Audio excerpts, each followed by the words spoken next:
Fellas, ladies, you looking for lotions? You looking for beard oils? But unfortunately, everything you get from mainstream got chemicals in it and they're probably killing you? No problem, we got you. Go check out my people from Top to Bottom Hair and Skincare. That's Top to Bottom Hair and Skincare. www.top2bottom, BOTTU, the U is for unique, M.com. Tell them I sent you.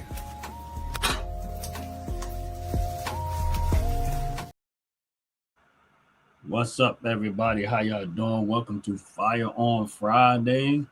Welcome. Ooh, Make sure you go back and look at the beginning of the video when y'all seen that top to bottom hair and skincare, because the OG Network teaming up with top to bottom hair and skincare, giving out that 15% discount on any purchase up over $35. But you got to use that OG Network 26 promo code. Yes. Let's get into it. What's up, my brother Jay? How you doing, man? How you doing? I'm all right, brother. I'm all right. I'm gonna apologize now. It's gonna be a little dark. Dang on, lights not working. The lights keep flickering. Most likely something that's messing up. Mike Sports Bar in the building. Much a pleasure. What's up, Mike Sports Bar? We want to thank you for vibing with us. Yes. You got a very busy Sunday. I know your Sundays are like wildfire and a freaking in the forest. But I wish you lots of luck with everything you're doing, and thank you for stopping by. Yes, here on the Firearms Friday, it's the Fat Satcher Show. Your hosts, Jay and Brother Ron, from Ron's opinion in my world does matter versus what he believes it doesn't matter, but it actually does. Oh, man. And yes, use that promo code that Brother Ron has been graciously and worthily and effortlessly says that it's worth it. It's, I believe it's the OG Network 26. You get 15% off your product from top to bottom. That is spelled TOP, number 2, BOTTU. The U stands for unique, M.com. And you may just want to get his, what he calls Afro Magic, which is the actual herbal infused hair butter to make your hair look shiny and smooth and locked in like you've been to the barber every single day. Because he is smooth like that. Yeah, y'all make sure y'all check that out. Oh man, yeah, it's been a good week, man. It's been a good week. I know you probably wore out right now, bro, but wore out is not even the word, man. Wore out is not the word. And mind you, we don't do what most people do for these couple of days, yet we still have a lot of other things that we have to do. And I'm just grateful that there are still a lot of people alive and aware of what's going on, and that's one of the things that I can most likely be thankful for, and glad that everybody's doing what they got to do for these days coming up. I know some people are struggling. Yes. Always remember that there's always another day, and you don't have to please everybody today or for this holiday or what you guys call festive days. Just keep moving forward, keep pushing forward. That's the best thing. Courtney, welcome. God bless you. Yeah, if y'all on the live, please hit the like button. Please hit the subscribe button. We appreciate it very, very much. Make sure y'all follow both channels. We appreciate it. The Fight-tacular Show and Ron's Opinion Don't Matter on the OG Network. We appreciate y'all. Really do. Yes, we really do. Let me see if I can get this dang on camera. It might be my lighting that's kind of jacking me up, but we'll see. Let me see if I can get this thing to stop flickering. No, it's cool, man. You look like a melanated ghost.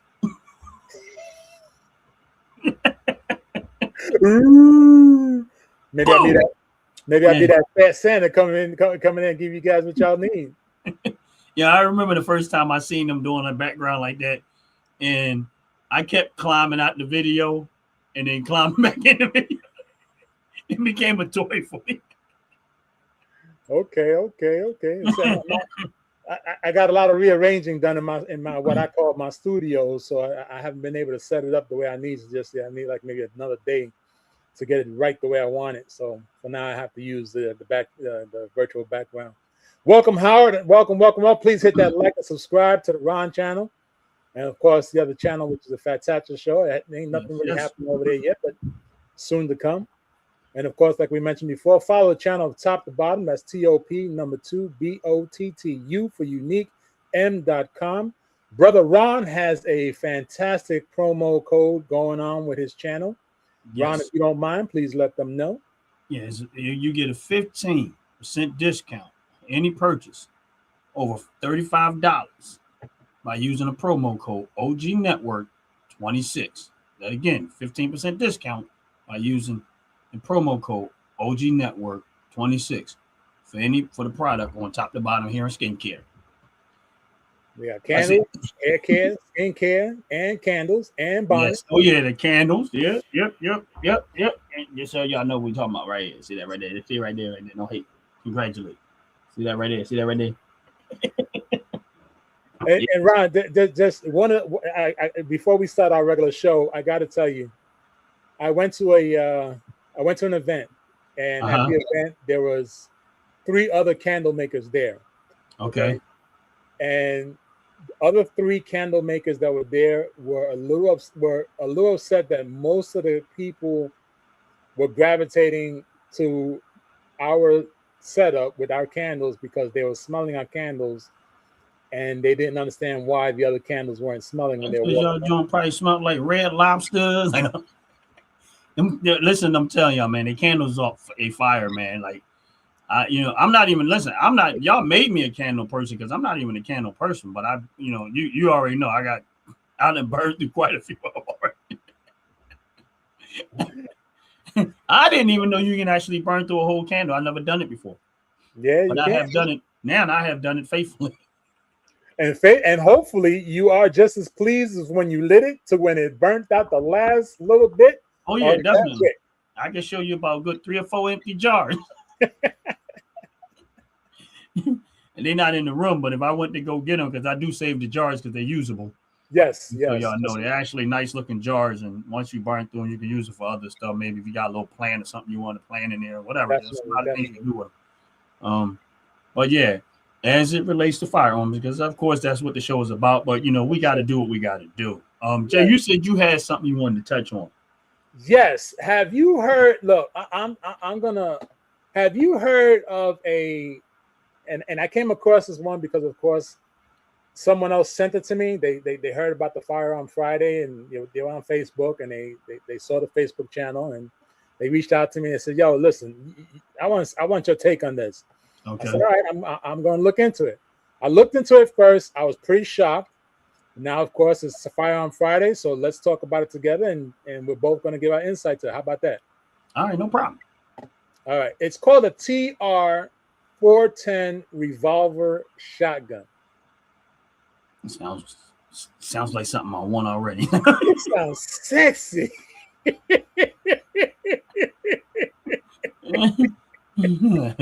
Where's she at? Let me see it. Where's she at? I heard that name. I said, wait a minute, that sounds sexy. So Where's she at? Where's she at?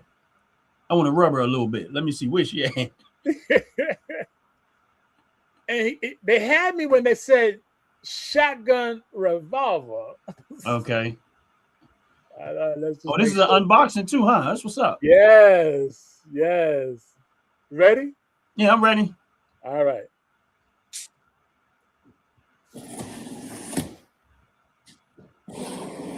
We got snow down here, man. It's snowing right now. I hear you guys gonna get a lot of snow possibly. Might get a foot. Oh, it's already done started, man.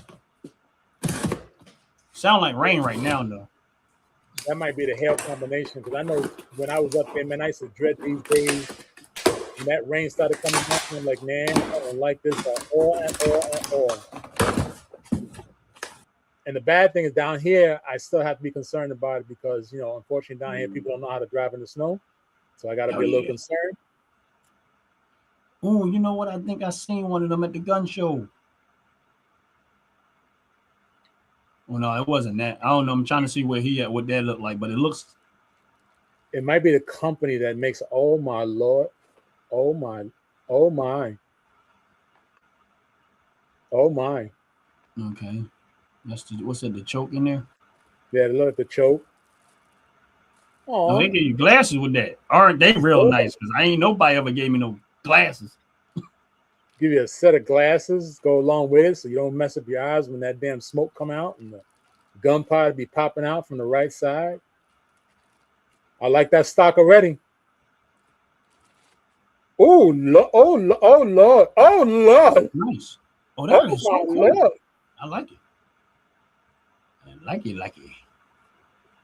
That All right, now there's That a is revolver that I would actually buy. You know, I'm not a fan of revolvers, holy shit, me twice. but yeah, I like that. Oh my, 2, 4, 5 What is shots. it chambered in? Oh.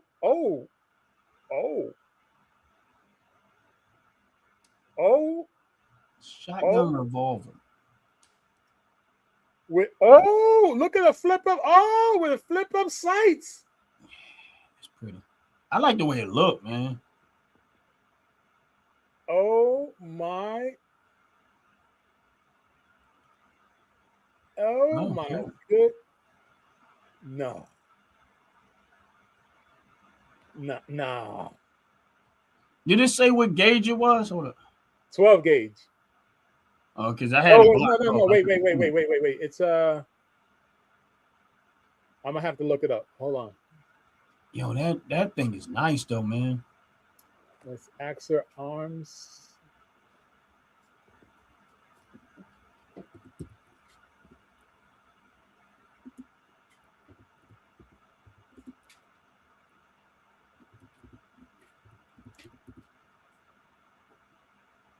Yeah, I want to see if is it 12 gauge.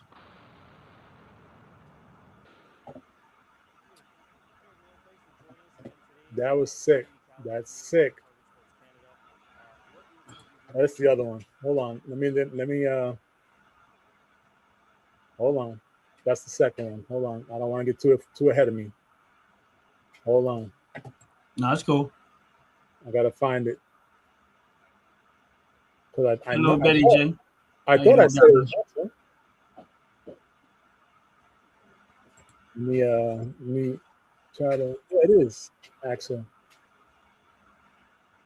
All right, let me see.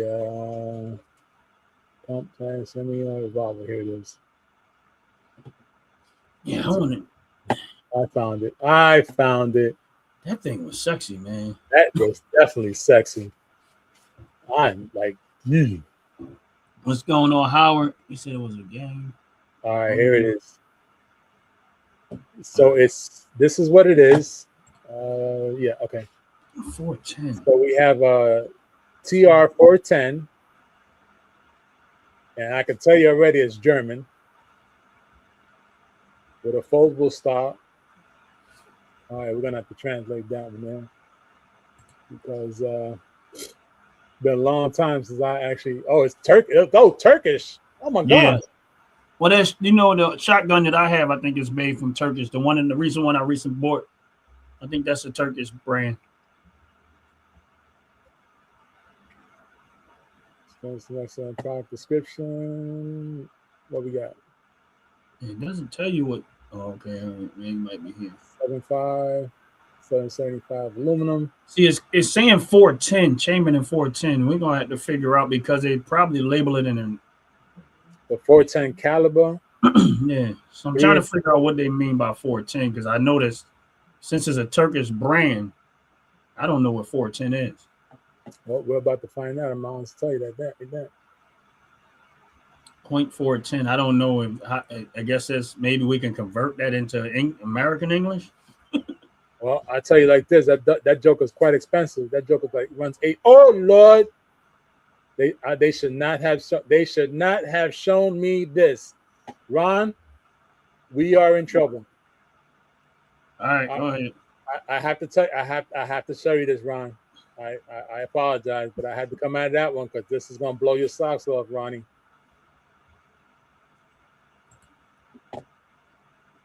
That's a drum, Ron. Oh, they put it. Oh, yeah. A drum on a pistol shotgun. Like, what the hell? How did he even get away with putting a drum on a pistol shotgun? Because that's this one here. So it converts into drum style, even though it has a revolver on there. That's scary. That's scary. All right, so it weighs 5.5 pounds, 27 inches overall length. Shotgun small to be carried in a pack or small case. It's a 410 gauge. Little demure to shooters used to 12 gauge, so it's actually it's lighter than a 12 gauge, and it's still potent cartridge, a 410 slugs off, containing a muzzle energy stand 357 Magnum. Okay, well that kind of explains it. It's similar to a 357 Magnum, right here. Let me see if I can get that up on the screen a little bit higher. Give me 37 seconds. I'm gonna bring that up a little bit stronger. All right, where we at? Here. I have issues because of the weather down here. We'll make it work, brother. We'll make it work. Let me see if that works there for you. All right, so weighing just 5.6 pounds, only 27 inches overall length. The shotgun is small enough to be carried in a pack or small case. While the 410 gauge may seem a little demure to shooters used to a 12 gauge, it's still a potent cartridge with a 410 slug, often containing more muzzle energy than a standard 357 Magnum. So, okay, so it's not a 12 gauge. Right, it's a 410. It's a 410. I never heard of a 410 gauge. Have you? Nope. Yeah. So I don't even know if that's something that you can even get in America. Well, that's a very good question. So now we got to find out. Nope, no sales to the USA. Screw y'all. That may be the reason why I can't figure out what it is. Yeah. But now here's the funny thing. Just because they say there's no sales to the USA doesn't mean you can't get one. Oh, that's true. There's always ways. But that's nice though. I like it. I like the design of it. Yeah. Yeah, sold out. I bet it is. Yeah, that's from that company, Tactical Imports. But the original companies is AR what was it? Axo Ammo, Axer Ammo, Firearms, something like that. Yeah. AXOR Arms. That's the name of the company. Oh, okay. Yeah, I like it though. I mean, do I $800 like it? No. I'm gonna stop you right there, and I'm gonna say no. Because damn it, I could get me a nice 12 gauge shotgun. Yeah, way less than $800, and with more. Well, hey, matter of fact, you found a 12 gauge with a drum. So I spent less than that for the drum, the gun, the clip, the scope, the tripod. So yeah, and I spent less than that. A couple $100 less than that. I think it's safe to say it depends on the person that likes to have those type of intricate firearms. Yeah. Oh my gosh, look at Betty J in the building. Betty J, hello. I hope you're doing well. Always a pleasure to see you. That just tells me where you're watching from. Definitely a pleasure. That's family. So I would have I don't know. I'm being honest with you. Like, if I had some real disposable money, it might get disposed there. Yeah.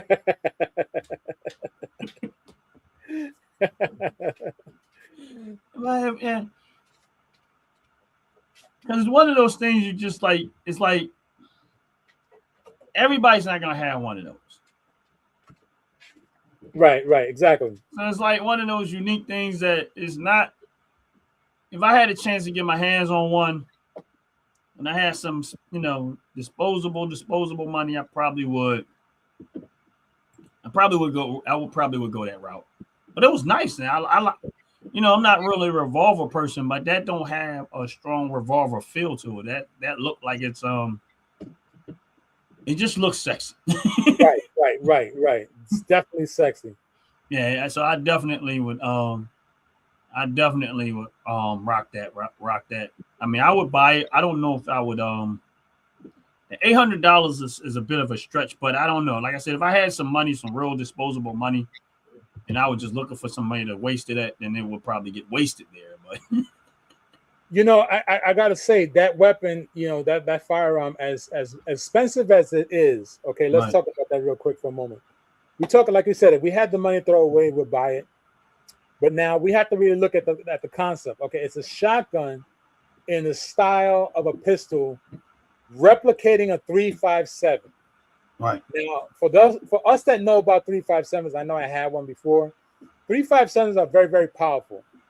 To go into a shotgun form, I mean, if we really look at it, it's really just a 12-inch 3.57 with a retractable or extendable. Damn, lost where words now. Stock, okay, Right. with sights on it and a muzzle. Now, if we look at it another way, what would be the actual benefit of having it versus a 12-inch 3.57? Yeah, I don't like. The more you think about it, it's like if it's give you the same style of power as a 3.57, then why not just buy a 3.57? Now But the see, that's where I was 3.57 going. don't look that sexy. That's true. It don't look as sexy, and you can control the kickback a whole lot better because you have a cage that you can hold on to. Yeah. Whereas the barrel, you don't have the barrel. So your kickback on the barrel, it may just knock you out. But here with this one, you can actually hold it where your recoil now is almost zero, depending how strong your left arm or right arm is. Yeah. So now look at it that way. That may be a benefit that you have a 3.57 powerful weapon with a stock that you can knock into your shoulder, where now you have almost zero recoil on a 3.57 with a 12-inch barrel that can actually be, I believe they said it's 8 and 11 barrels as well, lengthwise. So you pretty much have full control on a 3.57 pistol now, being that it has a retractable stock and it has a muzzle guard. So looking at it, that factor for those that shot that utilize 3.57s, and it's that a may be a slug. benefit. And it's still a slug. They're still saying that it's a slug, but they're not. So you're still shooting a slug. It's just not a 12 gauge slug. It's right. You know. And you're not expensing a shell. Right. The shell is staying within inside. So I mean, no evidence. No evidence. Who gets no forensics on this gun? Jams. Also, no jams.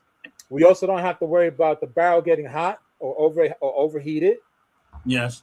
You know, so there's and a longer barrel. And if I'm not mistaken, you have better sights on there. So better sights, much more better handling for recoil. Yeah. Easier slug for loading. And of course, I'm sure there's a speed loader in there. So yeah, I think it's safe to say that there's a benefit to that weapon. Being that it's overseas, they're probably going to use it because we got to remember here in the States, we have a 12 gauge, what's called a breacher. That 12 gauge, you really got to understand it's designed only to shoot or be fired rather in a 45-degree angle. That's what it's designed for. You're not able to utilize a 12 gauge breacher straight horizontal. It's not going to work. You're going to get a lot of kickback on it, and of course, you know, if you get a stock on it, it's going to be in a way you're really not able to do what you want to do with it. So that's why they use it in a 45-degree angle, because they use it to shoot upward to hit the hinges on the doors. So of course, hinges on doors are in the upper left or upper right, and then lower left, lower right. That's what they really use it for. So when you look at a weapon that's supposed to be similar to that style with a pistol grip, that's able to be fired in a horizontal 90-degree to the body, I think the fact of the muzzle grip, the stock, and the line sights is what makes it beneficial. But overall, if I was to say 1 to 10, would I buy it? I would have to give it a fat 0 because I won't buy it. Yeah, but I won't buy it. I think it's, for me, I think it's more of a showpiece than anything. Yes, definitely so. I mean, I like the way it looked, and I think it's a sexy looking gun. And it has a showpiece factor to it. Now, if I was in the market for buying a gun for self-defense, it probably wouldn't be that. Nah. But if I was in the market for something unique, then I probably would buy it. But I'm not saying I would, because but I'm saying if it was the uniqueness of it, the look of it, and the uniqueness of it, it's gonna give a lot of talking points. You go to the range with that, and they're like, "What the hell is that?" Yeah. Definitely. But you want to get a lot of talk about it. Yeah. But It's do in I Canada. see an $800 gun? Yeah, I think if you're that type of person, but me personally, yeah, I'm with you at and Yeah, I agree with you on that one. I would have to have extreme disposable money to just go do it on there. That's $800 I could fit to a BMG 50 caliber. Well, that's true too, right?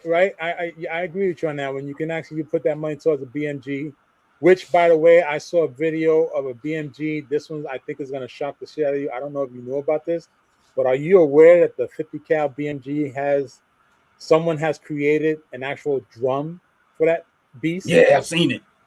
And the one video, the guy was actually making musical sounds with it. He was shooting it in a musical rhythm because the drum hole. I'm like, but he didn't. He had the gun like kind of downward and boom, boom, boom, like shooting it to a musical rhythm. All I kept seeing was $10, $20, $30. That's all I kept seeing too. Oh, yeah. I'm looking at a drum, I'm like, that's a good $300, $400 in bullets right there. Bullets. And you just sitting there just wasting them? No. But hey, look, that was all I said. That was an expensive video. Well, unless there are YouTube creators that the YouTube is actually paying them a substantial amount of money, and that the company is sponsoring to see them utilize those bullets, that may be the benefit to it. Yeah. Like the lady Phoenix Red that I introduced in one of our segments. Yeah. I believe one of the companies that she buys weapons from actually sponsors the channel. Right. So they send her a lot of things to try out first. So that might be a way of doing things. But again, I don't know. I'm only speculating. Yet I will not buy that damn thing. Yeah, I wouldn't. I like the way it looked. Like I said, if I had like real disposable money, I probably would say, you know what, why not? But it wouldn't be one that I would go out and shop for. But I do love the way it looks. You know what I mean? Right. But, yeah, I do love the way it looked. And funny thing is, I was online earlier looking at I found another company that made BMGs, and they actually happened to be a little cheaper than I've been finding out. Right. The downside to me is that I want semi-automatic, but they had a one that wasn't semi-automatic, but okay, that one was, you can actually get, it takes a clip in it, but it's bolt action. Okay, it's about 6,000. It was under 6,000. On the $6,000. Okay. Yeah, but I was like, I don't want bolt action. Now, a lot of the cheaper ones, bolt action only takes one bullet. You fire and then you take it out and you put another bullet in. I definitely don't want that, because that's disgusting me in my head. Right. But this one was bolt action. It took a clip. It's just that you're gonna have to get the every time you fire it. I like semi-automatic. I just wanted to kick it out for me. I'm lazy. I hear you. Kick it out. Let me ask you a couple of questions now. Sure. Because somebody again, ever since Firearms Friday came in, I get a lot of questions thrown at me, because I don't know what made them think that I was the one that's the fanatic behind the guns. But hey, you know what? Every little bit of content helps the channel, and of course, it's Ron Opinions Don't Matter on the OG Network, and my show, of course, the Fat Chancellor Show, being brought to you, of course, in collaboration with, of course, Ron from Ron's Opinion Don't Matter. So I'm going to read off a couple of companies, and you say yay or nay if you heard about them, and or if you think of them being good companies. Ready? Go. High Point. I heard of High Point. I think I might have gotten ammunition from them. I'm not 100 on that one, but it's been a while ago, so I haven't bought ammunition in a while. Go ahead. How about a Kel-Tec? Heard of Kel-Tec. Okay. Never got anything from him, but I just heard of the name. Colion Nor, I just heard it from him. Okay. Okay. Well, I know you know of Smith and Wesson, so we're not even going to talk about that one. Right. But how about Grand Power Stribog? No. Okay. Next one's going to be PSA, like public service announcement. AKV, as in Victor. AKV. No. Okay. Okay. That's good to know. How about Freedom Ordinance? Freedom Ordinance. That sounds familiar. Okay. That sounds familiar. I'm gonna just go with that sounds familiar. Okay. This one caught me kind of strange that I have to look it up, but they tell me it's a 9mm, but I got to check it out. It's called Foxtrot Mike, which is a 9mm. Foxtrot. Never heard of that. Okay. What about Century Arms Draco? Yeah, heard of that. Okay.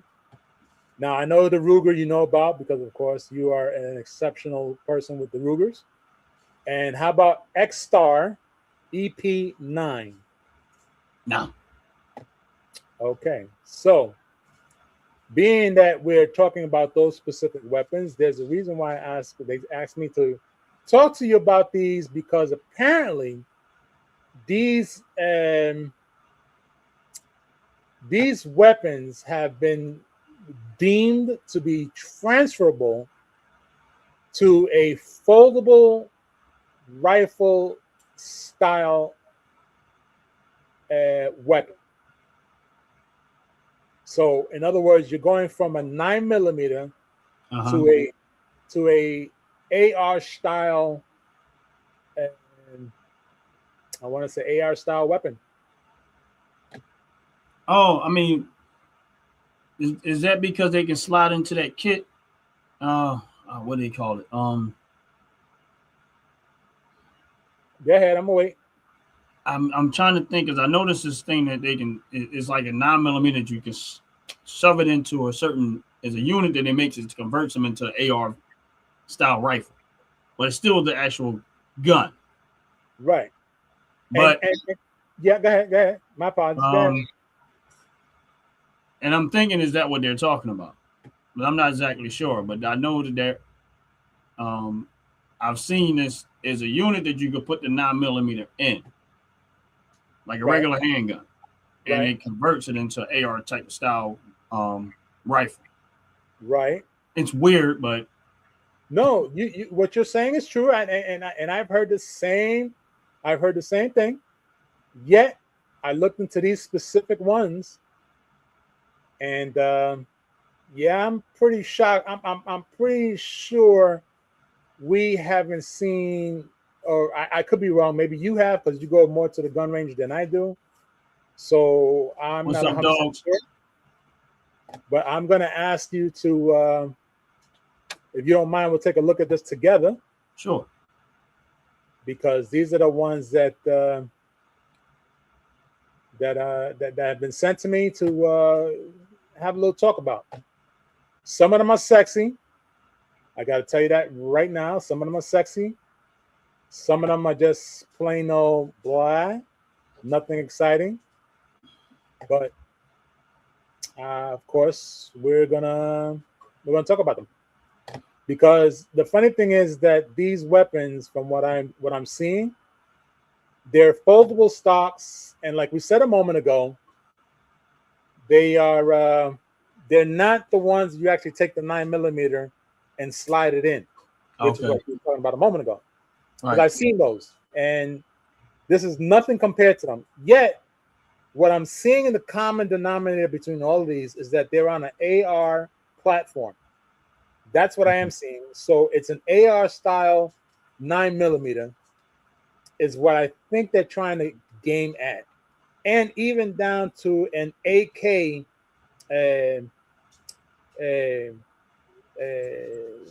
What's up, Justice?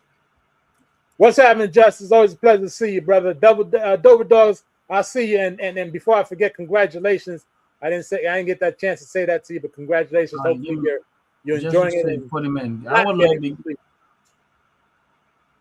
Hold on one second. Yeah, we can cause that way we can get his perspective too. Absolutely, absolutely. Bring him in there. Bring him in there. Why not? Justice, I'm putting it in the chat right now. The link is in the chat, Justice. You can jump in when you're ready. But yeah, Jay, while we're waiting on Justice to hopefully get in, just so for those that are on the live, number one, we appreciate y'all coming in. We Facts. appreciate y'all liking, subscribing to the channel. Facts. But while we doing that, I need y'all to hang out for the 30-second commercial, and we'll be right back. Fellas, ladies, you're looking for lotions, you're looking for beard oils, but unfortunately everything you get from mainstream got chemicals in it and it's probably killing you? No problem, we got you. Go check out my people from Top to Bottom Hair and Skincare. That's Top to Bottom Hair and Skincare. www.top2bottom, BOTTU, the U is for unique, M.com. Tell them I sent you.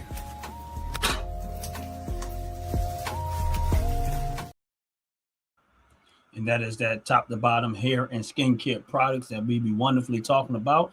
Make sure y'all take advantage of that OG26 promo code that you can use to get 15% off all of your purchase above $35. And we appreciate y'all for hanging in there. And we're waiting on Justice right now. Just wanted to give y'all a little touch of what we're talking about. We thank y'all, and we appreciate y'all hitting the like button and hitting the subscribe button. We also appreciate y'all checking out that top to bottom hair and skincare. Make sure y'all get your hands on some of that Afro magic. Also known as the original name of herbal infused hair butter to make your hair look just as wonderful as Don't listen to him. Don't listen to him. It's Afro magic.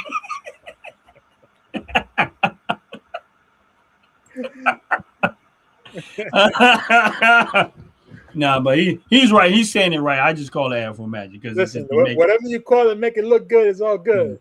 Because it be making that Afro with it be hitting that magic on the Afro, man. I'll be struggling too. I'll be like, man, that's all right. I got my secret weapon. Let me go get some of the Afro magic. That's right. Look at the haircut. That's right. All right. So while we wait for Justice to come in, I would like to show you. I'm going to stop the video as soon as he jumps in because it's a long video, but yet it gives us an idea of what we're about to talk about. And I apologize if I'm taking up some of the stuff that you had. But yeah, I'm just, brother Justice, what's happening, brother? What's going on, Justice? What's going on, brother? Mother, yes, indeed. Always good to see you. Always good to see y'all. Justice. Before we get too far into it, I froze. It didn't freeze yet. Anyway, I don't know if you're gonna get a chance to make it on the Fracas show. But I'm giving you a pre-warning. They got a question for you. It's all good, man. Hit me up with it. Come on. No, I'm not going to ask the question. I'm waiting for you to come on the show. I got nothing to do with that one. I never heard of it. I don't know nothing. No, it's all a joke, man. It's just fun. It's all fun. You know that. Yeah, go ahead, Jay. You got it. Man, you got me wondering now. You just got to tell me what I'm coming into. Justice, all I got to say is Justice is be prepared. Just be prepared to swing back because it seems that they coming hard. I mean, we had somebody I don't jump care in. at all. Look, I'm gonna say because I started the nonsense. Brother turned around and said he could hold his breath for 1 minute and 10 seconds if he took a couple of tokes, right? So I said, listen, I ain't a smoker, but I do know someone that smokes a whole lot. And to hold your breath, we just call it base. Hold your breath for 1 minute, 10 seconds. I want to see you hold your breath for 1 minute, 10 seconds, thinking that he was going to actually take a puff. He wound up jumping inside the swimming pool. That's what that was. That's what that was. Man, he's a liar, bro. He's lying. He's lying, bro.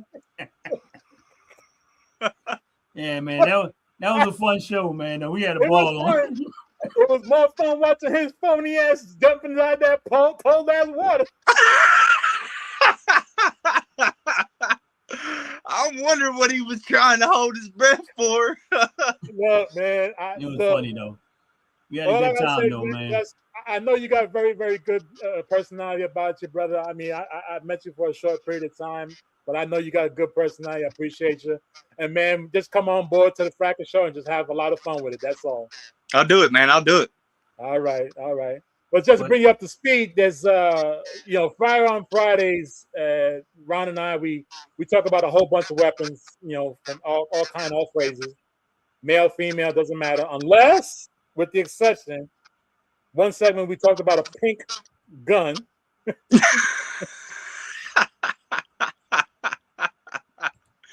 They're still as serious as a black one, man.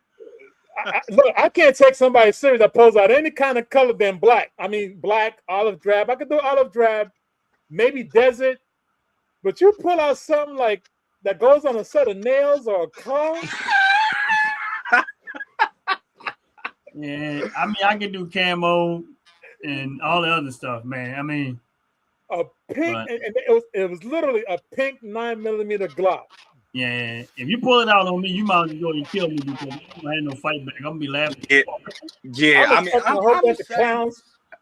I don't know how I could take somebody serious, but while I was in the process of thinking about this, my brains could be released also. So I try to put all of that into play. I hear you, brother. I hear you. Now I do follow this one woman and her husband. And they prior military, so I know they got a slew of weapons in their house, firearms from all different kinds. She does have a 50 cal pistol with a purple neon shimmer to the barrel and to her clips. That's a nice touch. It's a nice touch. It's a nice touch. It's definitely a talking piece, but not a firing piece. Yeah, for sure. That's how I see it.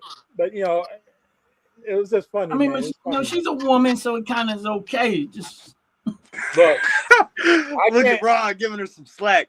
I can't classify her as a woman like that, boy, because she got behind that damn 50 cal and pulled that trigger. That thing moved her 2 feet to the left, and she said, "Oh no!" Yeah, I'm done. And she's strong. It's serious. Yeah. So, just as we got you here, and we do thank you for taking the time because we know your time is precious. Or I always say time is precious, the only commodity you can't get back. So, I do appreciate you stopping in. We have a couple of weapons up here that a couple of followers on my other channel have sent me because they heard I was doing Firearms Friday, and I guess they want to hear about what Ron and I, and now you, what's your take on these weapons?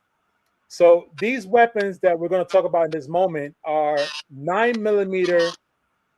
Weapons, firearms that are on AK frames, pistol caliber carbine. I love them all. Oh, really? Yeah. Oh, so this is great. This is great. We're gonna get a first-hand experience because I'll be honest, I have not tested them, nor do I. Me neither. I'm kind of skeptical behind them because I know there's some flaws behind it nobody wants to talk about.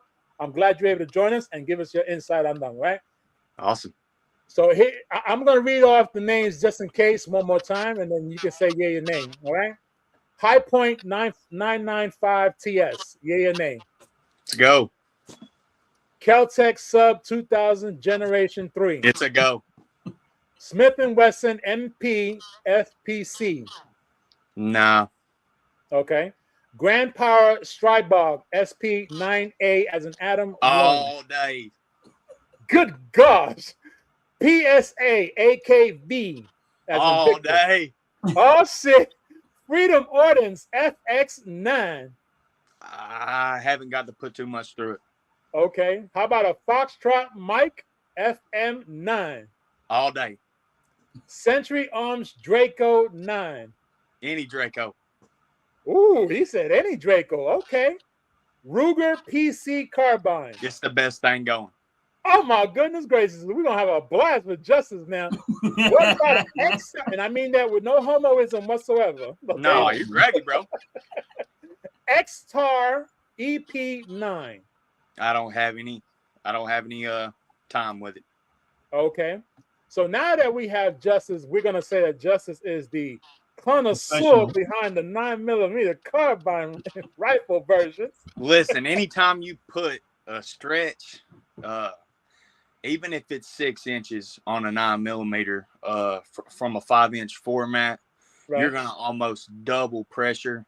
You're almost gonna double your reach. Okay. If you're gonna shoot 9mm and you want it to stretch, put it through something 10 to 15 inches, and you'll really see your ballistics climb to the roof. Wow. You'll see pressure climb to the roof. Yep. Wow. It's an amazing cartridge. Yeah. It's really capable. That's some beautiful information, because that's information. That's the reason why I always say I don't like short barrel rifles. That's the very reason why I shy away from short barrel rifles, is because I don't think people realize you're going to lose some of that power the shorter that barrel gets. Right. Because the gases are not going to be able to build up enough pressure to thrust that bullet out of there faster. So I agree with that wholeheartedly. Well, if we could just stay on that subject for about a good minute or two, let's talk about, because we talk about between short barrels and long barrels, and I know for a fact, because I've had both of them. If we went with the 38 Special, we know the 38 Special was a very old gun back in the days. It was a snub nose. The snub nose was much more powerful, much more usable than a 38 regular 6 and 8-inch barrel. And we found that the snub nose 38 had a much more better and velocity for the bullet versus the long nose. So now we're talking about the opposite with a 9mm style weapon. It's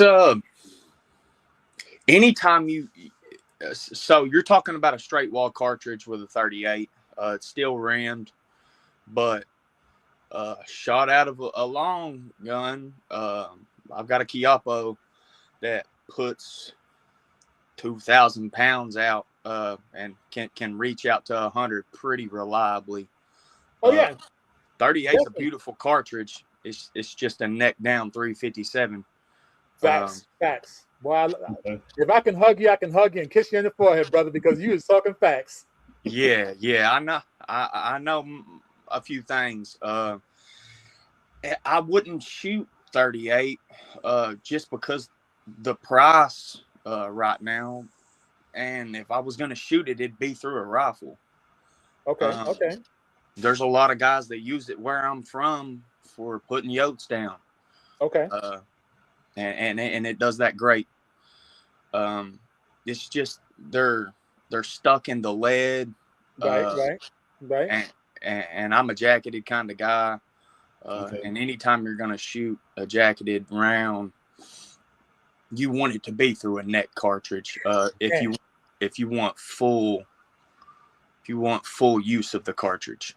Yes, brother. I applaud you on the fact that knowledge is inside that head, because most people won't even understand what we're talking about right now. But you have hit everything on the nail, and I'm just gonna make it simplified for a lot of people that didn't understand what you were saying. The striations that are inside the barrel is what makes that bullet come out a whole lot better. So the more twists that it takes to get out of that barrel is what makes it more powerful, and that's what the man is talking about. Round of applause to you, brother. Round of applause. I gotta tell you, round of applause. Thank you very much. I mean, because it's a great thing when we have a panel that actually knows and understands what we're talking about. And of course, there's so many people out here that don't know and don't understand what we're talking about, and they want to say that they know, but they really don't. All right. I have 3 generations of really strong American, let's just say, freedom fighters in my family. Okay. And I've been spreading freedom seeds for well over 25 years. Okay. So I've got a chance to go to SHOT Show for the past 15 years. And I've got to see a lot of new stuff. I've got a lot of rounds through a lot of new stuff. Okay. My opinion matters. Yes. We appreciate your opinion. And I I'm agree. going to tell you right now, I'm taking it with a bag of rocks and I'm running because it's good information. Yeah, I agree. I mean, you know, that was the reason why. Like I don't have that much history with firearms. I can tell people like that, and I'm one thing about me is I'm very honest, and I said that's why I wanted the audience to educate me, to some level. Yeah, I have some experience. I have firearms and stuff like that, and every day I'm trying to, when I go to the gun shows and stuff like that, I try to get an idea or whatever. I try to talk to different people about different things and get my. There's that EP. Man, Connor, that thing's pretty. Can you take Connor's comment off the main? Yeah, hold screen, on. Give me please? 1 second. Thank you. Appreciate that. So this, of course, is the EP9, right? Okay. Which is one of the ones that he says that he stands by. And They run like a top. the only thing I Okay. can see on this thing, in all honesty, is putting a straight barrel underneath it and just watching So people run. just so you have one of these or something similar? Yeah, I've got one. If you had to guesstimate, how many rounds you think you put through? Probably over 2,000. Okay, all right. Woo! Yeah. All right. Okay, well then let's go on to another one here. Okay, here we are. You got to bear with me here. This, I believe, is one that he also stood by. PC carbine. Oh yeah, the Drake. Yeah, she's gorgeous, and I've never had a jam. Again, Runs flawless. Don't have to tune gas. That's the only thing about an AK platform. Most of the time, you're having to tune. and that's exactly what I was about to ask. Was what about about that platform? Gas So is that ready for a platform- comp. Gas is ready for a suppressor. It's a full run system. Oh wow. That's now, mind you, I have not had the pleasure to deal with any of these, but I've heard about them. And again, I'm glad that you're able to be here and give us your professional, usable facts on it. Okay, let's like I came in on the right time. He sure did, boy. I tell you, he sure did. All right, let's try this one here. This one, I believe, is called the Foxtrot Mike. Now, this one, to me, I got to honestly tell you. That's my carbine right there, man. That is one sexy mother effer. Yeah, that's a 1 in a million. If you're gonna shoot the 9mm cartridge, that right there is what you want to put the rounds through. Okay. It's a joy. It's a dream to shoot. Flat, no tune, comp ready, no tune, suppressor ready, no tune at all. It's pinned and blocked, so it's ready to go. Stop. And the fact that it's suppressor ready makes it even more dangerous. Yeah, you're back. I made up a new word. There's so little back pressure with the 9mm cartridge, so suppressing it really brings the best out in the cartridge. It dirties the system, of course, because you have a piston that you're manipulating. Right. But if you can deal with maintenance and carbon buildup on your bolt, and you're an intuitive user of the firearm, that right there is a dream. Man, Justice, you killed me, man. You killed me, because that tells me that this is the baby I got to go hunt down. That's the baby I got to hunt down, because I have to tell you right now, when I was watching them, because I found a video of a, I want to call him a trainer. About 2 of them. And he went in with that one, and like he said, it was flawless. Flawless. All I heard, and I'm like, no. You gotta go get 3 of them. You don't need 3 of them, Jay.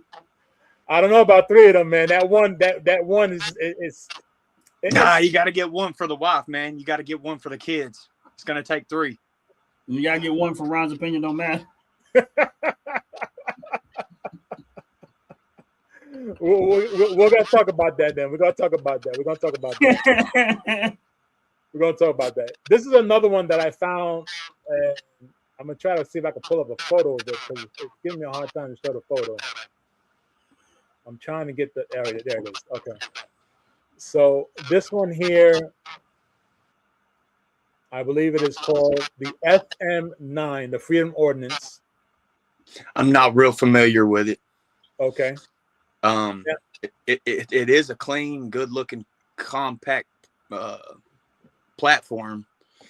It's just it's not something that I'm real tuned in with.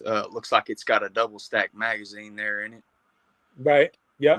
Looks like it's adapting to Glock mags. So I'm gonna say it's a go if it's made in the U.S.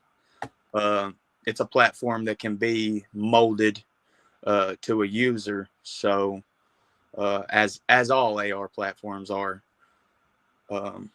I gotta say what I liked about it is the fact that you can have the additional clip being externally fed. That I kind of like because it reminds me of the Gauntlet. Gauntlet back in the day had the external drums on the side, and all you had to do is just keep feeding that damn thing, and that thing would just not stop whatsoever. Yeah. So I kind of like that. Are you saying it has a brass catch? Yes, sir. Oh man, yeah, that's go time. Anytime you can catch brass, it's go, man. That's money. Yeah. That's gold. Yeah, that's what I thought. That's what I was reading on it. But I'm looking for some videos of someone firing it just to make sure, because of course what they say and what they do is two different things. Right. So let's go on to one other one that I got 3 more before we jump into something different. We're gonna jump into the Keltec because that's the one that I know that 10,000, 13,000 rounds easy. Second and third generation. That they went the person who sent it to me went ape shit on it. Said, listen, if you want one, you got to get it. This is the beast that you want to have because this is going to do things for you that you didn't think about. And I'm like, it's got all the good stuff, man. It takes Glock mags. It folds in half. The only competitor with what we're looking at here is the PC carbine, and it's because it was made right here in the U.S. Every part of it was made right here in the U.S. They have a takedown version that breaks apart and gets to work just as quick as this setup does. Right. And it's suppressed. Gas through this system is going to be released right in your eye. So if you're not going to be wearing some kind of hardware, right, it's going to give you a hard time. And even with hardware, you're going to have a film of carbon build up. It's fun, but it's not a PC carbine. And you know, Justice, as you mentioned, you're absolutely right, because I watched a video on someone firing it, and that's exactly what they said. And also to piggyback with that first one that Ron and I were talking about, which was the TR-410, which is a shotgun pistol. I know the platform well. That's another one that in your face is straight powder all day long. And that's what you got to be ready for. And when you're not ready for that, it's a waste. And there's no hiding from that one. No hiding whatsoever. Wow. And tuning gas as a new user, even if you're intuitive, is somewhat confusing because every load is going to be different, right? Right. So what I would advise with every system is getting used to the gas and shooting overpressured rounds before you even think about tuning the system and getting it in a place that would work good for you. And that's all the way of that. That's a sweet little high point. You know, you're speaking facts again, and I appreciate that, because again, it's a wonderful thing to hear another person like Ron and myself talk so deep diving rather into how weapons can actually be utilized and the benefit behind them. This one, I seen a video of them firing it. I'm not too happy with it. The design factor I don't like. To me, It's bulky. Yeah, it's not sexy. It's not sleek and sexy. Because No, when you turn around, you stop. You put a suppressor on it. You might turn around and put another style of grip on it. Now you but got to talk doing about that to a sub 500, yeah, it just doesn't make more sense. You're going to have more money in the suppressor than you do the rifle. right. It's it's not. In my case, it's been a very reliable rifle, but I haven't put overpowered rounds through it. I haven't checked gas. I haven't checked pressure. I have had some case issues, double feeds, a few other things. See, now, for those that don't understand what double feed is, I'm gonna go on a limb here and say that we're talking the same language. Double feed is when the bullet comes on top of another bullet or under a bullet. For You've got those it. that don't understand, that's what it is. It means that the cartridge is filling the chamber before the shell gets spent out. Which in the past, which was one of the biggest things, when I remember when the Glock first came out, when they first came out with the plastic Glock, that was the biggest flaw the plastic Glock had. That they actually had a secondary bullet come into the actual chamber and it exploded because it hit each other, and they were trying to figure out why, and they had too much spring pressure inside the actual magazine. Yeah, the extractor didn't. The Yep. extractor wasn't ejecting the case; it was grabbing onto the lips of the case. I know what you're talking about in the first generation Glock, and they improvised and redid all that very quickly too. You know what the bad part is? As I'm not gonna say myself as I'm a gun connoisseur. I am gonna say I'm an avid gun person. I love guns. When that happened to the Glock, I removed my thoughts of any 9mm whatsoever. Honestly.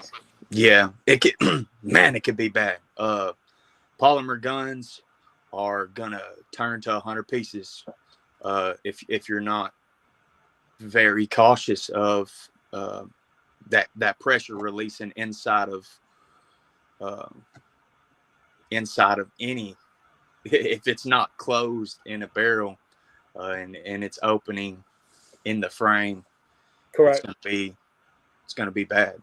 Yeah, it's gonna be bad. And then if we look at what the cost was when that weapon first came out, I'm going back to the Glock, the original Glock that came out, the plastic version.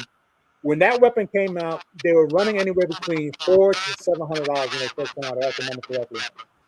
And then, of course, you're talking about the maintenance behind it and watching that damn thing explode after maybe the fifth firing of a bullet. That's a very, very distraught moment. I mean, when I seen it happen, it was not a very good thing. I'm like, that's throwing away $400 or $500 or whatever you spend within minutes, because you're doing it literally within minutes and the thing is exploding on you. Yeah, sometimes even seconds, depending on how it goes. Yeah. And these Chicago kids have ran into these issues very often because of these FRTs and these switches that they're putting on Glocks. You're causing that slide to, in some cases, after hundreds and hundreds of rounds, carbon build up inside that slide. Yep. And on the rails, and it's going to get hung. Yeah. And one of those rounds are going to double feed. Yep. That's inevitable. And what they don't understand about the double feed is the other dangerous thing is that shell casing that's at the bottom that's trying to get out is going to explode. And when it does explode, that's what happens. That explosion is going to come through the spent casing side, and it's going to hit them right in their face. And that's just, it's going to blow the magazine out. Mess them up. It's going to blow the action out. It's going to release in your hand. So that's right. Yeah. I've seen a lot of people lose fingers. Let's just say that. Wow. All right. Let's on the final one here, the PSA 8K 9mm. What's your verdict and take on it? It's probably my number 2. Only because it's on an AK platform, right? And you just can't beat them out, man. They're simple. They're very few moving parts. It's probably, if not my number 1, my number 2. This is gonna sound kind of foolish, but I gotta say it this way. The first time I seen this was actually when I was playing Call of Duty, and when I seen it, I did the research behind it, and I gotta tell you, man, when I seen the numbers, of course we go with the reviews, how it slides, how it functions, your kickback, your blowback, your how many spent rounds you have in there, and everything was flawless. Nothing but Dude, yeah. 5 stars, Watch 5 stars, 5 stars. I'm like, watch Garan Thumb do a meltdown of this video. He's got one, and he puts well over 10,000 rounds through this gun before it starts to fall apart. And that's in one go. That's mag after mag after mag. good God. Yep. Over 1,000 rounds to me with just straight blowback, that's automatic clean. Yeah, no, he ain't. He's not taking. This gun's on fire when he's done. Wow. And it's I gotta still find shooting. that video. Still shooting. I gotta find that video. I really do. That's crazy. Well, that's all my content. I feel kind of left out now. Hey, I was enjoying the show. We had the professional come in here and tell me a few things that I even was questioning. Well, goddamn. Well, it's all good. I mean, like I'm glad he showed up when he showed up. I mean, that was all information that he experienced. That's all his experience right there. As it relates to them, I have never touched not one of those firearms. Well, I gotta say, I've only had the pleasure of firing 2 of them, and I'm not gonna mention the 2, but I am gonna say I'm not a fan of them because I was, again, like I said before, I'm not a fan of 9mm. So I gotta say, and if you got your hands on one of those systems that wasn't tuned correctly, man, it could have made for a bad user's experience. Yeah. It's possible. I was at a range, and I wanted to try one, and no, I guess it's more for me. I guess my downfall is that it's not powerful enough. Almost like what Ron. Yeah, he likes that beef in his shoulder. I know. Right. I like to feel that beef in my hand and my wrist. If I could feel that beef in my wrist and my hand, then I know I'm good. I think the bad thing is that grab you up a 2-inch 500 Smith & Wesson mag. Shit. Oh, I shoot them all the time one-handed. I've heard about it. I haven't had the pleasure of going to a range and finding somebody, finding a range that has one. All right, man, come on down. Woo, that's a sweet one now. Yeah. Look, my authorized. It's all I may have to claim I got authorized when they put that thing in my hand. No, it's not that bad at all.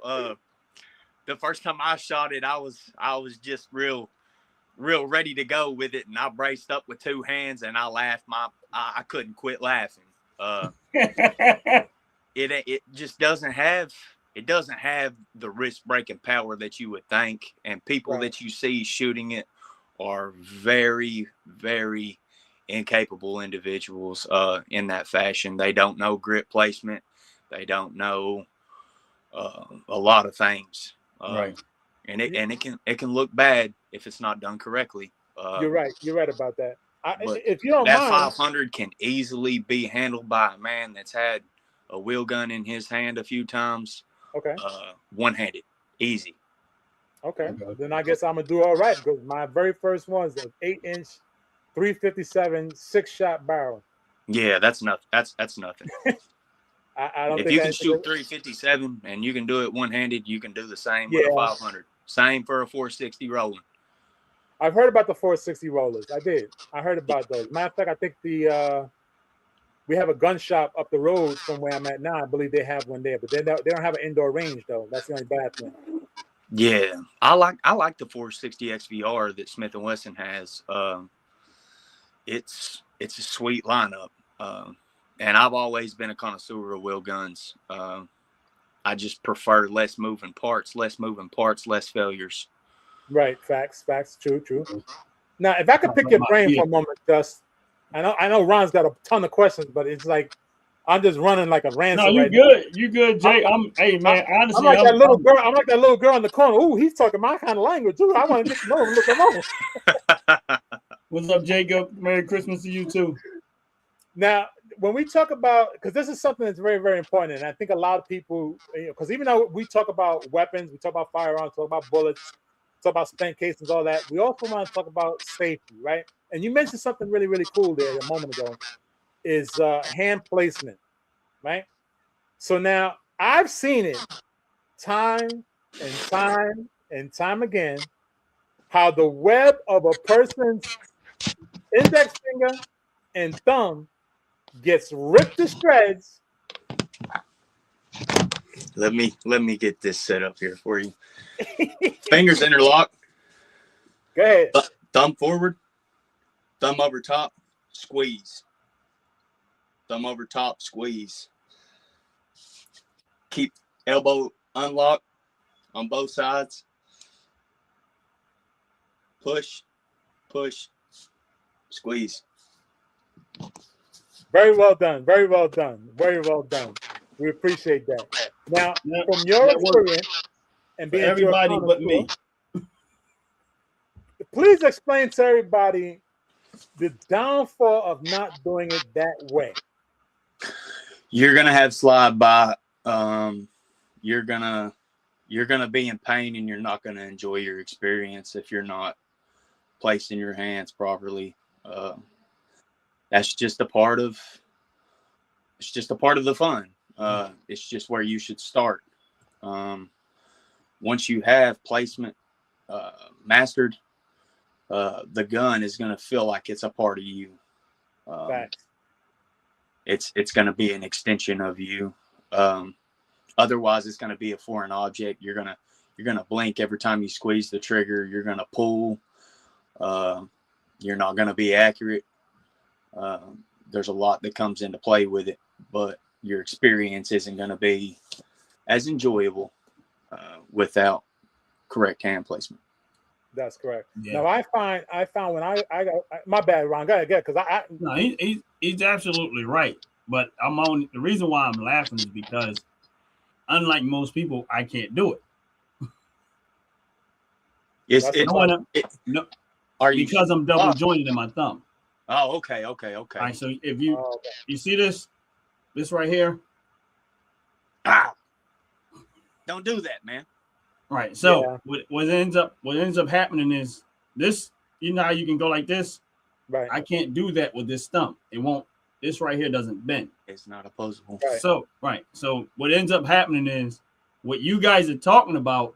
I have to actually look where my thumb is at, and I have to lower my hand. But even though it's back there, I have to make sure that I'm down low enough. That's why certain guns I won't buy if it doesn't have enough curvages on the back end of it, because I know I'm gonna have to deal with that. You know what I'm saying? Okay. So I had to find a way to make it work for me. HK VP9 is going to be the most intuitive gun for a user with no thumb ambidextry. So if you want to be able to operate ambidextrous, you still want to be able to use your thumb that's opposable. Get something that's ambidextrous, and the VP9 is the way to go.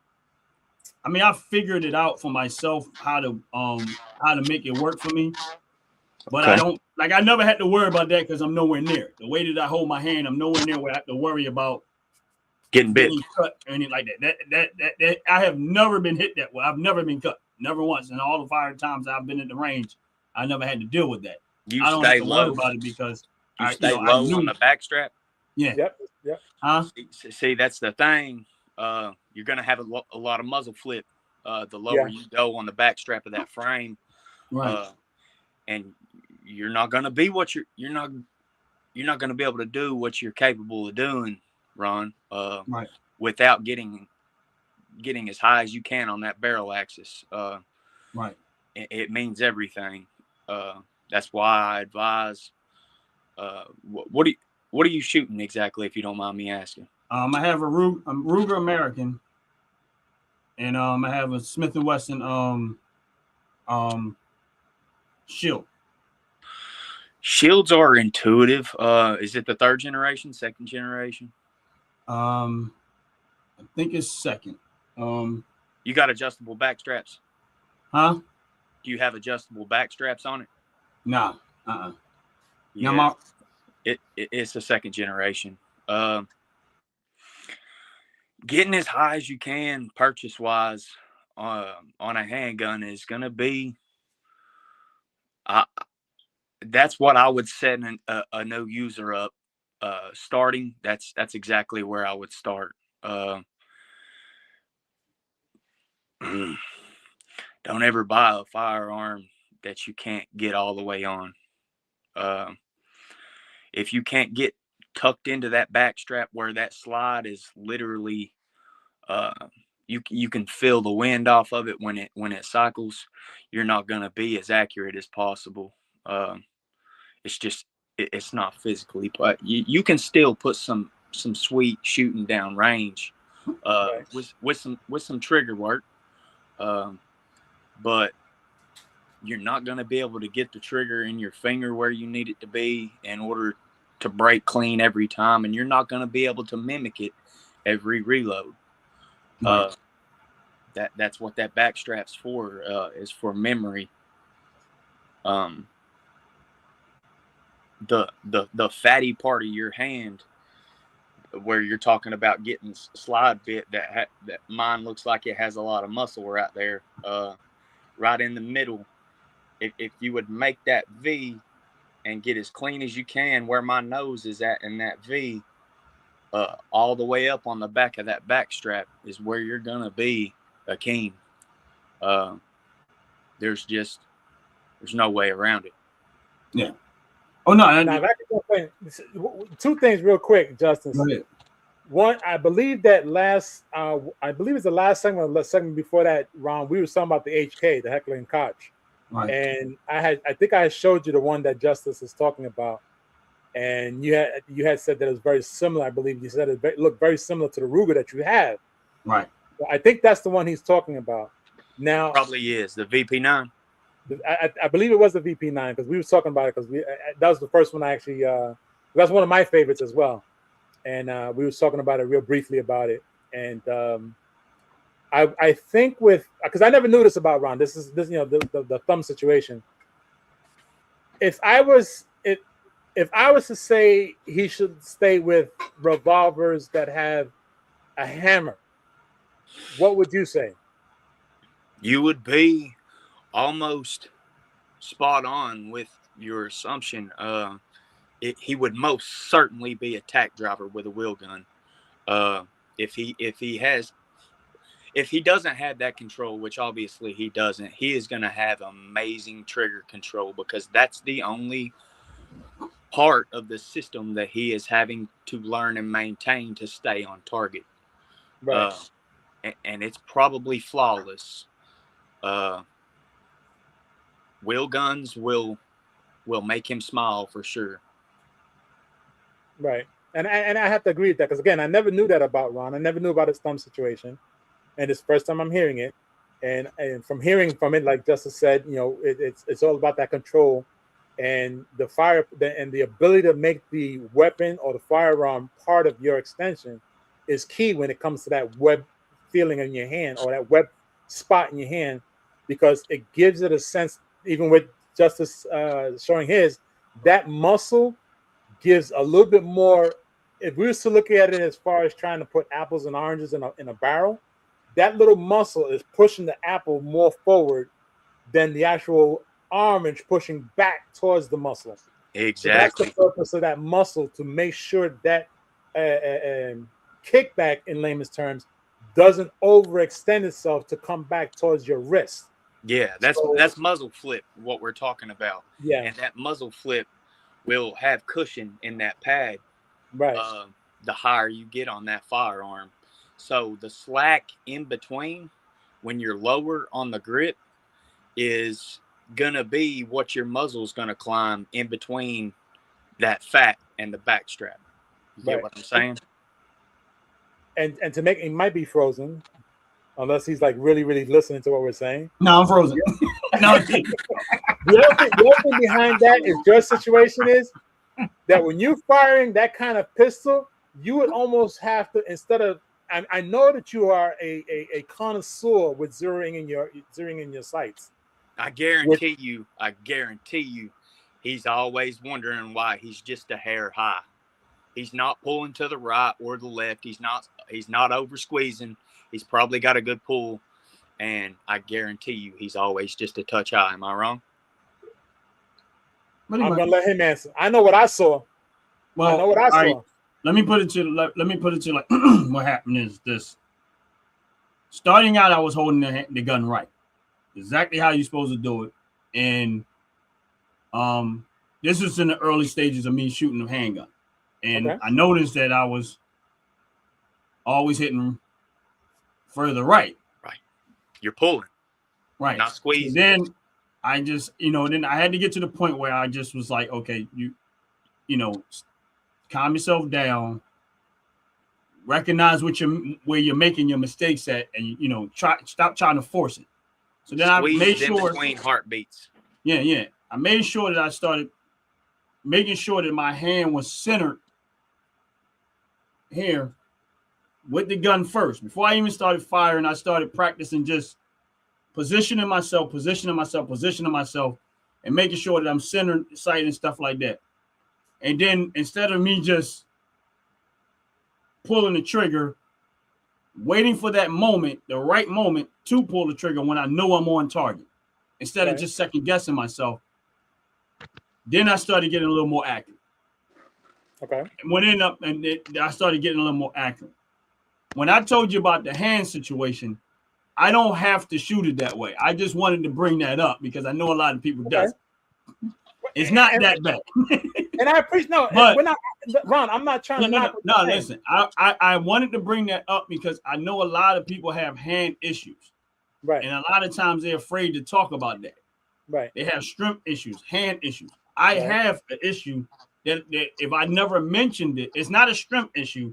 It's just that my hand, this thumb, it's not doesn't bend. Right. It's not normal. Like it's not a normal hand. So you have to almost compensate for stuff that is not exactly. Right. But my point is that over time I've gotten a whole lot better. Now you kind of understand, Jay, why I gravitate more to rifles than I do handguns. Because for me, with a handgun, that's why when I go to the range and I practice more with a handgun, because it requires a lot more out of me, focus-wise, because of the hand issue. Right. Now, from when you would completely eliminate that with a wheel gun, though. Yeah, it probably would. I like I said, when I first bought my firearm, I bought it I need a firearm. Yeah.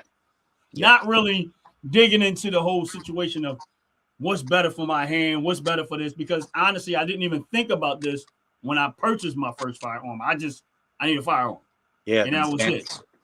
So that's where, I made them. I'm not going to say a mistake because I like the gun that I have. I'm happy with it. It's works for me. The good thing about that Ruger that American I got is that it had the interchangeable grips. Right. So when I first got it, I realized that it had 3 different interchangeable grips. I can change the grip that works better with my hand. Right. So I was like, okay, because they had one on there. I took that off and I said, okay, well, let me switch it. And then I found the mid grip that actually worked better, that it had a curvature in there that actually worked better for my grip, for me to grip the gun better. And that right there improved just because of the way it felt in my hand. And not to knock you, Ron. Please understand. I know for sure I'm not knocking you. And the placement concern. That's what I'm going to call it, because it's not a situation. It's a placement concern of your thumb. It really just how you have overcome that to utilize the weapon regardless. Right. And it's actually forced you. It's forced you to have fantastic trigger control. Right. Yeah, so you can't go past that. You just work from that forward. Yeah, and that's what I was doing the whole time. Whenever I went and I took my handguns with me, I realized that this was going to be a little more harder for me than the average person because of that situation. Right. So I had to keep going back, focusing more. Then there was one guy I was there and he, I'm watching other people shoot, and then I'm trying to get a little more pointers on how they're shooting and positioning themselves. And then at some point, it all clicked. Everything started coming together. Right. And I realized that I was shooting better. I was a lot more calmer. I wasn't trying to force it. My trigger pull got just so much better. My accurate, my grouping started closing in and closing in and closing in and closing in, and still not great, in my opinion. But it got a whole lot better. Eye closed. Huh? You shoot with one eye closed? Sometimes, and sometimes I don't. I have to figure. Sometimes I'm one eye trying to figure out which eye works the better, and I haven't figured that out yet. Figure out. Never close both of your eyes. Keep them both open. Always. No. I do close one eye sometimes, but you know how when you close one eye and you close another eye, whatever it is that you're looking at, there's a slight movement there. Yeah, it looks like a slight movement, right? So you just kind of figure out what eye is your strongest. It's the one eye is only for rifles. Handguns are meant to be fired with both eyes open. Right. That's why the push and pull system is it's more instinctive. You don't need to once you perfect that system to close your eyes. If anything, that's limited your capabilities inside of a home. Right. Inside public spaces, right? Anywhere you want to have. I mean, everybody wants to use both their eyes, right? Right. So train to keep both eyes open and push that gun from your chest straight out with some slack in your elbows, and just try it. I promise you, it will come naturally after you put a few rounds down range, and it'll surprise you on what it'll do for your accuracy. Damn, I feel like I'm sitting in a class with an instructor. I tell you, I kid you not. Hey man, listen. Now, far as like I said, far as the using the muscle memory and all the other stuff, like I said, I have with me personally, I have to fight around that one issue. It's not an issue. It's really not an issue, but it's a placement concern. Yeah. No. Jay, what I'm saying is, I only said that because I wanted to bring up the point of how people are reluctant to tell their weaknesses. Right. Okay. You know what I'm saying? Okay. I do place my hand the way it's supposed to be placed, but there have been times where I've had to test it to see what works better for me. But if you look at some of my old videos, you'll see that my hand was placed correct. I did. See, with me, I just don't like hearing. I haven't got to look at any of the old stuff. I've only seen a lot of the practice. There are videos where I've placed it the other way because I was trying to test for me if it's going, because of the fact that I have a slight difference, what would work better in an accurate situation? Like which way would work where I'm functioning and using the gun better? Right. It wasn't that much of a difference. It really wasn't. It wasn't much of it. It didn't make it worse. It made it better. I'm not comfortable with it because I'm worried about that. Even though I'm bringing it down, I'm still worried about there's going to be that one moment where I'm going to forget. That's why I don't do it. But I'm just telling you that. Yeah. And this only matters for people that's stretching the limits and the capabilities of a cartridge. Inside 50, you're going to be fine, but you're not going to be able to drill a 6-inch plate at 100 yards with a 9mm unless you're exactly where I'm telling you to be. Right. And I do it every time. With a 226, I can shoot out to 200 with it and hit and ring still every time. Oof. Man, I'm embarrassed. I'm embarrassed. No, it's the amount of. I've put millions of rounds through firearms of every kind, from 9mm all the way up to 6.5. I've shot 22 Hornets, 22 50s, 30-06s, 308s, 5.56, 458 SOCOM, 460, 500, LR 22s, 17s. I've shot every 303 British. I've shot them all. Well, I said it before, and I'll say it again, and I will we're not having stop your saying shots. it. Yeah. Use the same technique for your water gun, Aaliyah. I'm just gonna say I thank you. I'm sitting here listening to a connoisseur of weapons, and I'm flabbergasted. I'm excited. It's funny because when of course, Justin, I didn't really know you, but there was times you came in the chat and stuff like that, and I had that strong feeling that this guy is not he's top level experience when it comes to firearm. I can tell by the way the stuff that you were saying in the chat and stuff like that. So my thing is this. That's why I'm glad that you finally got a chance to make it to the show, man. And I Well, hope I you thank know. I you know more you than got a that. life you got to live, and do what you do, man. But you know, this right here is, you know, that's your gift, man. Like you good at, you know, this information. You know it way better than I know it. You know, you Hey, got a better than lot. me. You got a lot under your belt, and this is the reason I could why. strip everything on that wall behind him in Huh? seconds and have it back What? together. I'm gonna ask this. Carbon free. I'm gonna ask this Oh, stupid ass question then. If you so can is take it apart, can you take it my thing apart is this, man. You blindfolded? know, I'm glad you came to the show, man. I'm glad you was able to make it in, man. At And a this is where young I had, age. this is where I had the feeling that you was that you know that you had a lot more in-depth information. Listen, at the end of the day, for me personally, and yeah, I do have a lot of experience, but I don't have the years. I don't have the experience with a lot of different guns. I have experience with my guns. I don't rent guns when I go to the firearm place. I shoot what I own. I don't I don't step outside the box. I only mess with the stuff. And when I go buy something, it goes in the range with me.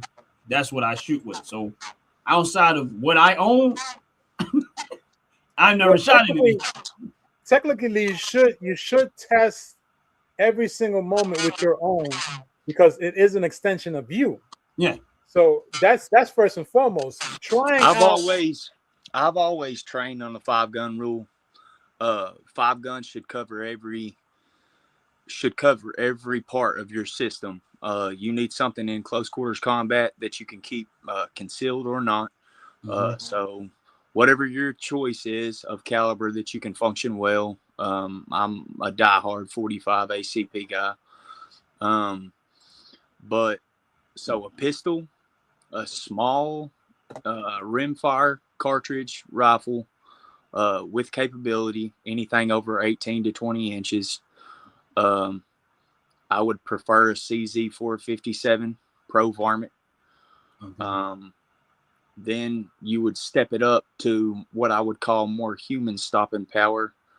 Or let's not say that. Let's say big game. let's say Power. what the military uses. 5.56 Okay. is a great intermediate cartridge. And is it even legal? Probably wasn't. So 5.56 is going to be your intermediate high power cartridge. That's not full bore. It's still small, light, and nimble. You can carry a lot. Then you need the most capable platform in being a shotgun. Shotguns use so many different kinds of cartridges. You can get buck, you can get bird, you can get ball, you can get sabot, you can get flechette, you can get ball and chain, you can get fire. Yeah. You can get anything in a 12. Yeah. Right. And then your number 5 should be a 30 caliber carbine of whatever your preference. I prefer 308 or bigger and semi-automatic. Now you see that I left out the bolt. If I was to go on a 6-gun rule, I would have something 30, a heavy 30 for a bolt, but I don't perceive needing to reach out in that kind of situation where you would be using these as a necessity. You get what I mean? After all the weight is going to come into play, Right. And all 5 of those that I named are going to make you very capable within 500 with some use. I agree with that. Now, Justice, I gotta ask this question because as you see on the screen, That's a USP 45. I've got 2 of them. Okay, what's your take on this, brother? It's the most clean, aesthetically pleasing, beautiful shooting firearm available on the market. Heckler & Koch has really, really brought some intuitive platforms to the market, and they will continue doing so. They're German engineers, and they are top notch at what they do. The only one better has passed, Klitschnikov. Salute. That platform has been very, very, very life-changing, world-changing. So I'm really strong on my German engineering with firearms, with dogs, with vehicles. They're just more advanced than we are. So, Okay. Well, that HK45 is my baby as well. And when we speak German engineer, my Roddy is German. So I yeah, understand. it's black and brown. Yeah. It's German. So that's definitely 2 things that I'm glad, because the only other Americanized 45 that I had so much pleasure with was the 1911. And I had so much pleasure with that one to the point where I didn't want to use it anymore because it was nostalgic to me. It's a showpiece, man. It's a showpiece. Exactly. So I And had you're to find, limited on rounds too. yes. So I had to find something that's just as nice. High capacity. And that's what I found. I found that HK45 just straight, very similar. With, of course, more rounds. You made the best move available on the market, sir. I had, and I tried a few. And I found that one to be the best for me. And not to let anybody know that we're missing any questions, but Chopper, to your question, I personally believe that you should get a Smith & Wesson 380 or a Heckler Koch 308. No, Sig P238. Really? Sig P238. I showed you, man. It's the most reliable 380 platform available on the market by far. Kimber makes a lot of good stuff too, but Sig is, man, they came a really long way. The military's using them, the police are using them.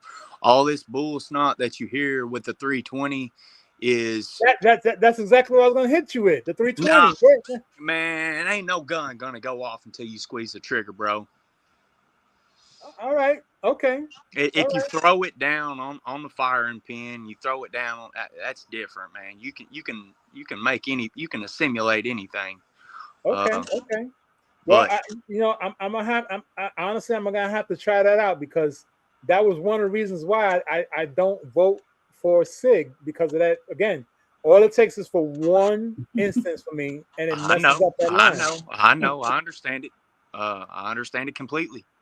So, and I can also tell you that I have well over 100,000 rounds through a 226 and haven't even changed the barrel yet.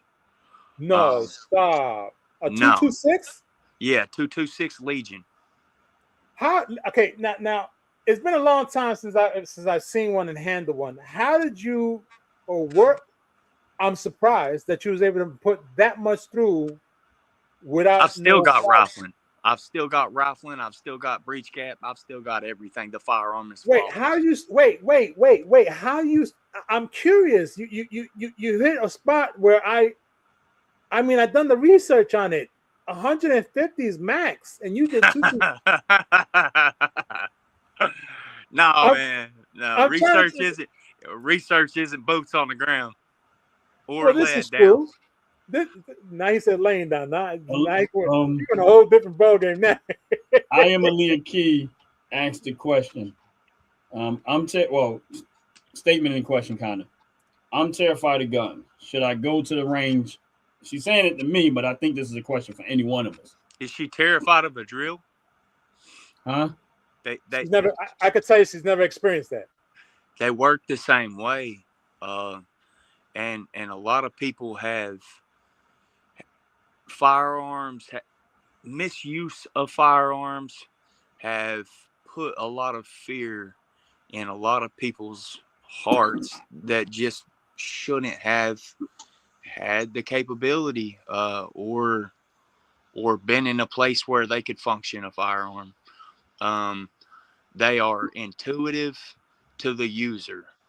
Right. What you're willing to put into the capabilities is what you're going to get out of it. Right. As long as you use range safety, I advise everyone to go and speak with a range about what would be best for you. Right. There's. If I could just jump in real quick, Justice, I strongly suggest that if she's serious, okay, if Chopper, I'm Aaliyah K, Chop, aka Chopper. If she's serious about owning a firearm, I would strongly suggest that she takes a minimum of 3 classes. Tree hugger. You could be a tree hugger. You don't have to ever hurt anyone. Exactly. Firearms aren't designed to hurt people. No, They are designed to protect people. That's correct. Protection is only as far as you can throw it, and bullets go a long way.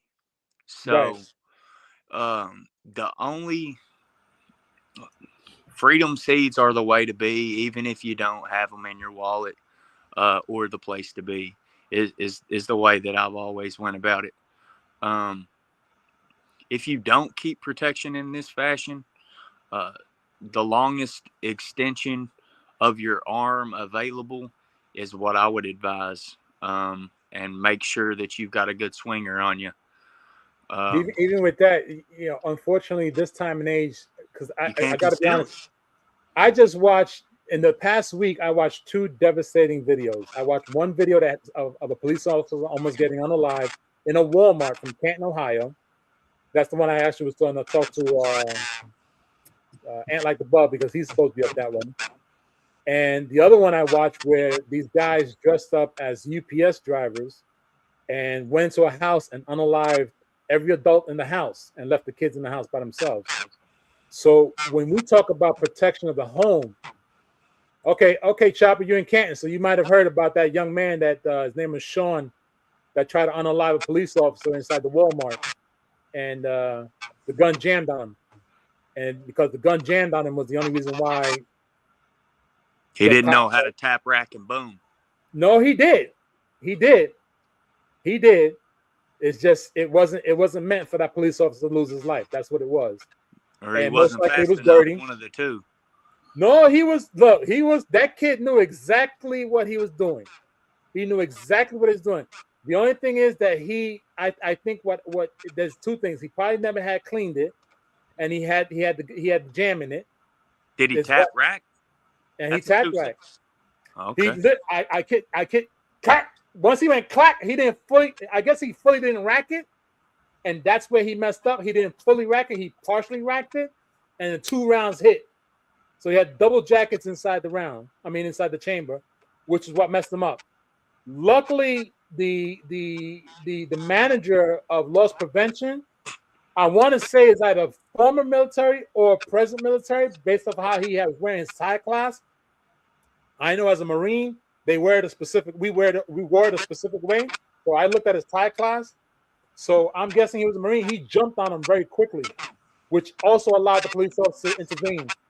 But if it would have been if he fully would have lodged correctly, that police officer would have been dead. But the reason why I'm talking about this now is, like Justin said, having a firearm in the house is definitely an extension of you and much more safer, because you don't know the intention of the person coming in, right? So And a bat can't see through walls. Bullets can. exactly. And then one of the other weird things, or rather one of the messed up things, is that while I was in the state of New Jersey for several years, I dealt very strongly with a lot of law enforcement from all spectrums.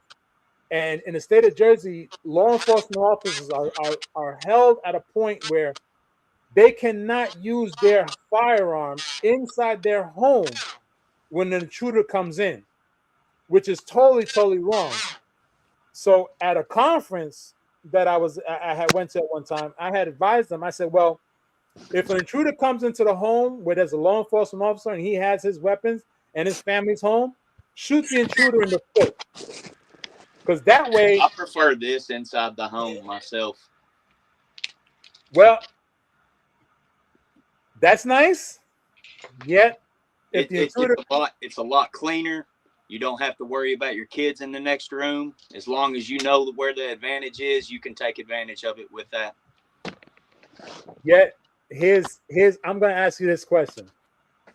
I love a Bowie, okay, and I have a K-bar.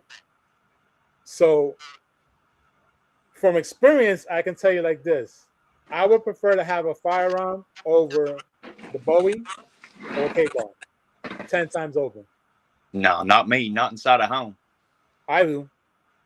Not me. I move like a mouse, and I'm going to be on the ground at the top of the stairs. So as soon as you break the top of those stairs, you're going to see it coming into your face.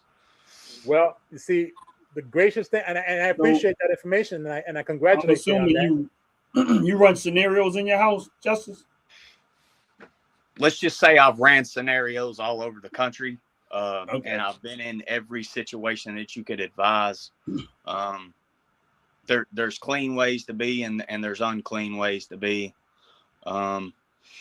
When people are functioning firearms in a house, they're functioning at a chest height. And they're going to be clearing at a chest height. You're not going to up down a firearm, clearing a room. You're not going to come through a door, clearing a room. I'm going to see that barrel no matter where you go, and I'm going to have access to it before you have access to the sights and pointing at me. Right. That's just a fact. I've proven it in many different occasions and taken many firearms from many people before they've had the time to discharge it. Guns aren't the best inside of a home with someone that has skill and is capable. Well, I'm gonna say this, Justice. I'm going to agree with you 90%. The reason why I'm going to agree with you 90% is because the other 10% is going to be part of me. Because when I clear a room, like you said, I'm not looking chest high. I'm not looking shoulder high. I'm looking shin height and up. I'm not scanning horizontally. But you're still gonna have to enter that. You're still gonna have to enter that room with a muzzle before that you can get clear on it. And I'm gonna hear the door. I'm gonna see the firearm, and I'm gonna have access to you far before that you would. I have offered this to many people, and I put $1 million to your box of donuts on it, that there's not a house that you could put me in, blindfolded or not, that I couldn't take your firearm before you had a knife to your throat. Okay, and I'm going to congratulate you on that one. Yet I'm going to have to unfortunately disagree with you on that. As gentlemen that we are, we're going to disagree to agree because of this one factor. What you speak of is true. And when you come across a person that understands that, like myself, because I've done many drills and I've been part of many drills before. CQB, you had to if you were in the Marines. Then I don't have to say anything else because I'm not. Yeah, it's enough. You have. There's no force that has been offered in any situation that I have, up to 5 bodies. That wasn't easily taken care of with a blade. Okay. Even all 5 of those bodies with firearms. If you have a home with over 4 or 5 90-degree turns in it, you can really close the gap in all of them. and do it twice as fast with a And, knife as you can a you fire. know, as Justice just said, that is one of the things when I think our very first episode or segment that we talked about was clearing of a home. And that's where I totally disagree with folks that think they know what they're doing when they actually walk down the hallway and turn into their kitchens. That's the 90 degrees that they fail to understand. That's where their flaw is at. And unfortunately, that's where the mistake is with a lot of people. So depending on your home, it really depends on how you navigate through your home with 45-degree angles. If you have a 45-degree angle home and you live in a place that is prone to the possibility of someone coming in, you got to find a way to make sure that 45-degree angle becomes nothing but all sight for you. Yeah, and architects don't design that. That is a personal design, and it is taking the flaw out of a home. But 60s and 90s are 90% of what Americans have inside of their home. It's a harsh V, and you can't clear it. You have to be behind that barrel, and by the time it breaks a corner, you've already offered, hey, somebody's on it, somebody's here. You've given me time to get behind something, and to be real sneaky, real quiet, and real fast at the same time. Right. And the only other thing that I can say that would combat that is a dog. Yeah, I always have a dog is going to sense that way before we do. So the moment they'll fix the problem before it even happens. Exactly. And all you gotta do is come over and finish it. So yeah. So if we talk about weapons in the home, I have met Terran Tactical. I worked with him doing drills. I didn't get a chance to meet Sir Reeves. Okay. But I have worked with a few others out of that place. Okay. Well, congratulations. That's. I met him at SHOT Show 2010. Look, I can tell you like this. That is, I would not be able to disagree with anything you say moving forward. Honestly, after that statement, honestly, I'm not able to. He is a top dog in what he does, and that isn't movies. That is Keanu doing what he does best. Right. So anyone could argue with it, but facts are always going to be exactly that. So, if you've seen his blade work, you've seen how it goes, man. I've seen the blade. I've seen that. There's only one other person, Doug Al-Qaeda. I know I'm pronouncing his last name wrong. Al-Qaeda. She said I got a Yorkie named Teacup. Yeah, that ain't gonna do you no good. You might as well just leave it in a teacup. Yeah, just leave that thing. Doug Al-Qaeda is a very popular, not popular, but a very influential bladesman.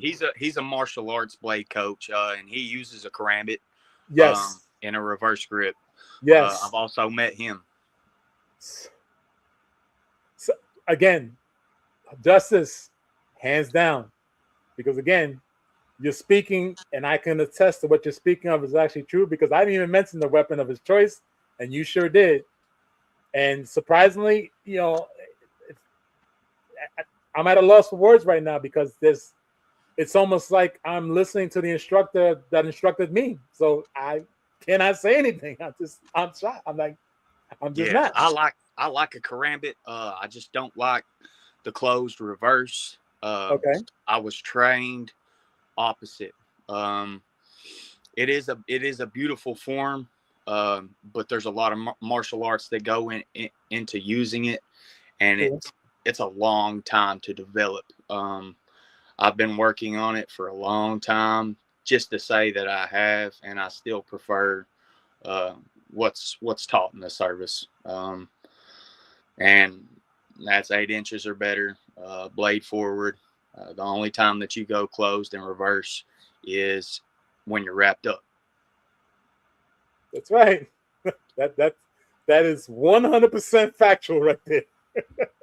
So, Ron, I apologize. No, y'all good. Y'all good. When you said about the knife situation, when you said about clearing the room, you rather clear a room with a knife, right? Oh yeah.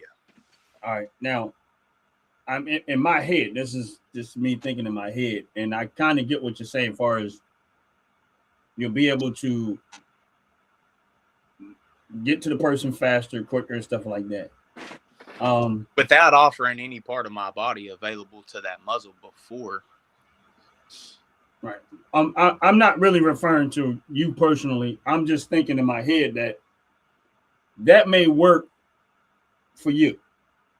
Sure. So I'm going to assume that you keep you jog, you work out to some level, trained. Right. And so the reason why I brought that up because somebody might be thinking, oh yeah, I could just clear room. Oh no. Right. No. So do for not those try that are still what on, I do. Yeah. for those that are watching, the point that I was trying to make is that again, the factors the other factors outside of him just clearing a room with a knife is that you gotta be a certain level of health. You gotta be a certain level of strength. You gotta be a person that run, jog, work out, stuff like that. Because if you gotta run up some steps and you out of wind, you winded. You gotta be able to do 15 pounds, in 2 seconds. And you're not carrying that weight. All of those dynamics changes. This is true. Like a person like myself, 300 fat pounds. That I'm trying to make. I ain't running up no stairs. When he says he can, he is saying he can. He's not saying everybody can. Exactly. He's saying he can. So I just want to make it clear that don't go picking up and say, well, I'm going to defend my home with a knife. There's other factors that we did not get into. No. That changes That's those not dynamics. Firearms is always going to be best. You're going to run into very few guys like me in the world. So, train hard, spin lots of brass, shoot jackets, and that's all. I don't see. This is years in the development, and it continues to this day. I'm a young man. I'm only 35, so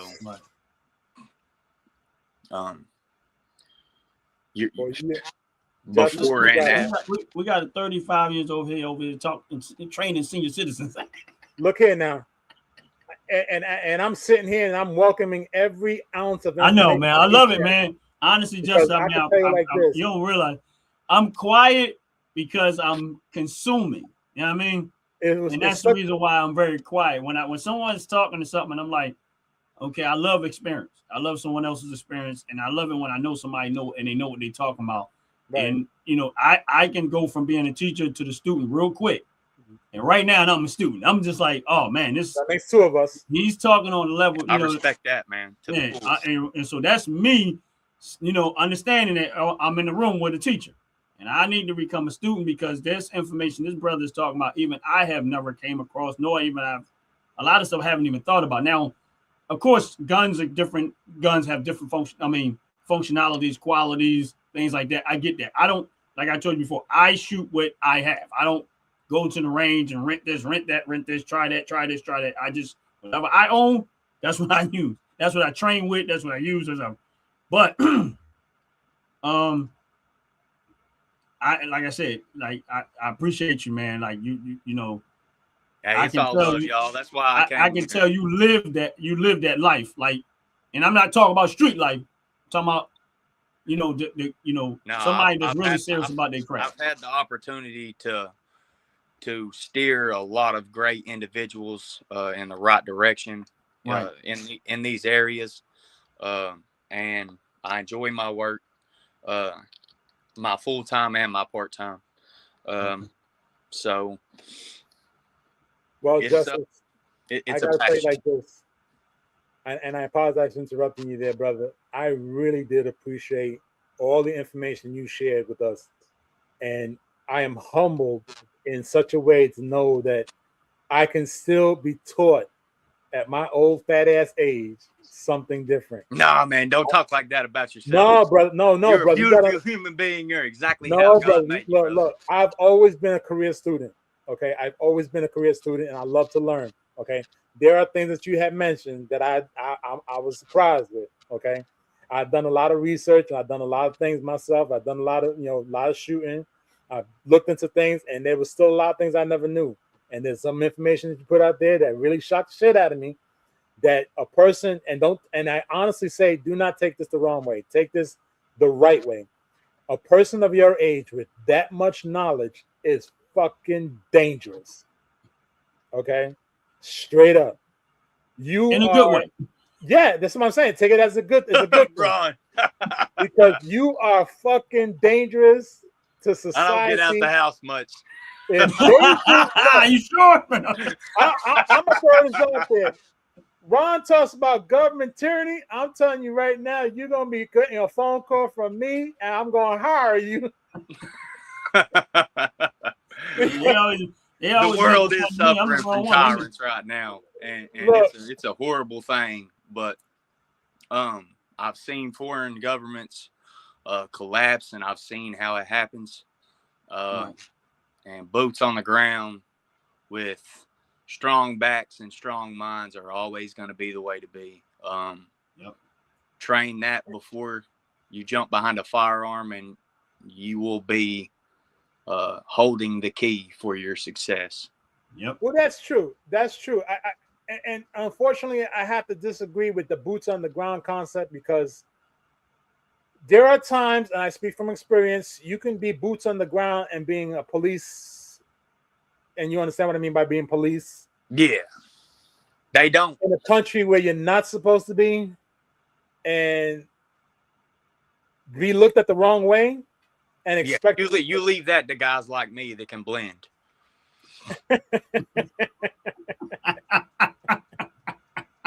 Look, all right, Mr. CIA operative, that's gonna be your new nickname. No, man, we don't do that. Ain't no 3-letter words in this love. Yeah, again, like you said, if you look at history wise, you know what I mean, and that's the one thing I've always been adamant about, is that a lot of times, and me growing up in the city of Philadelphia, and growing up in the area where firearms have been taboo, as if you're not, you understand what I'm saying, yeah. And then you get everybody has that wrong picture. The people that are on the streets doing what they're doing is because they learned from other people on the streets doing what they're doing. And until they come across a guy like me, a guy like you, who understands why we have firearms, the real reason why we have them, understand the real purpose behind having them, and the respect behind having them, you pull yourself away from that. You don't want no parts of that type of lifestyle. That's not what you don't even think that way. Gun and when you see it, the man respect. Right. It's got to be the respect from the man. Right. Then it comes together. There's a lot of confusion in the world, and people think that loud boom and that taking of a life is respect, and it's so far from that. Right. So far from that. Right. And so right. from it takes people like myself, Jay, you, to sometimes try to educate that type of generation, because listen, I know firsthand that guns can be the most exciting, fun thing you can ever do in a safe situation, meaning that range with your buddies out there at the range, enjoying yourself. In your case, I know you do some hunting and stuff like that. And whatever case, there's so many ways you can enjoy a gun, enjoy having firearms, and in so many ways, as opposed to seeing what you see on the streets and the recklessness of it. It gets under your skin, because full well that is not the purpose behind having it. Of course, you can't take you unfortunately live in a world there's always going to be bad guys. Right.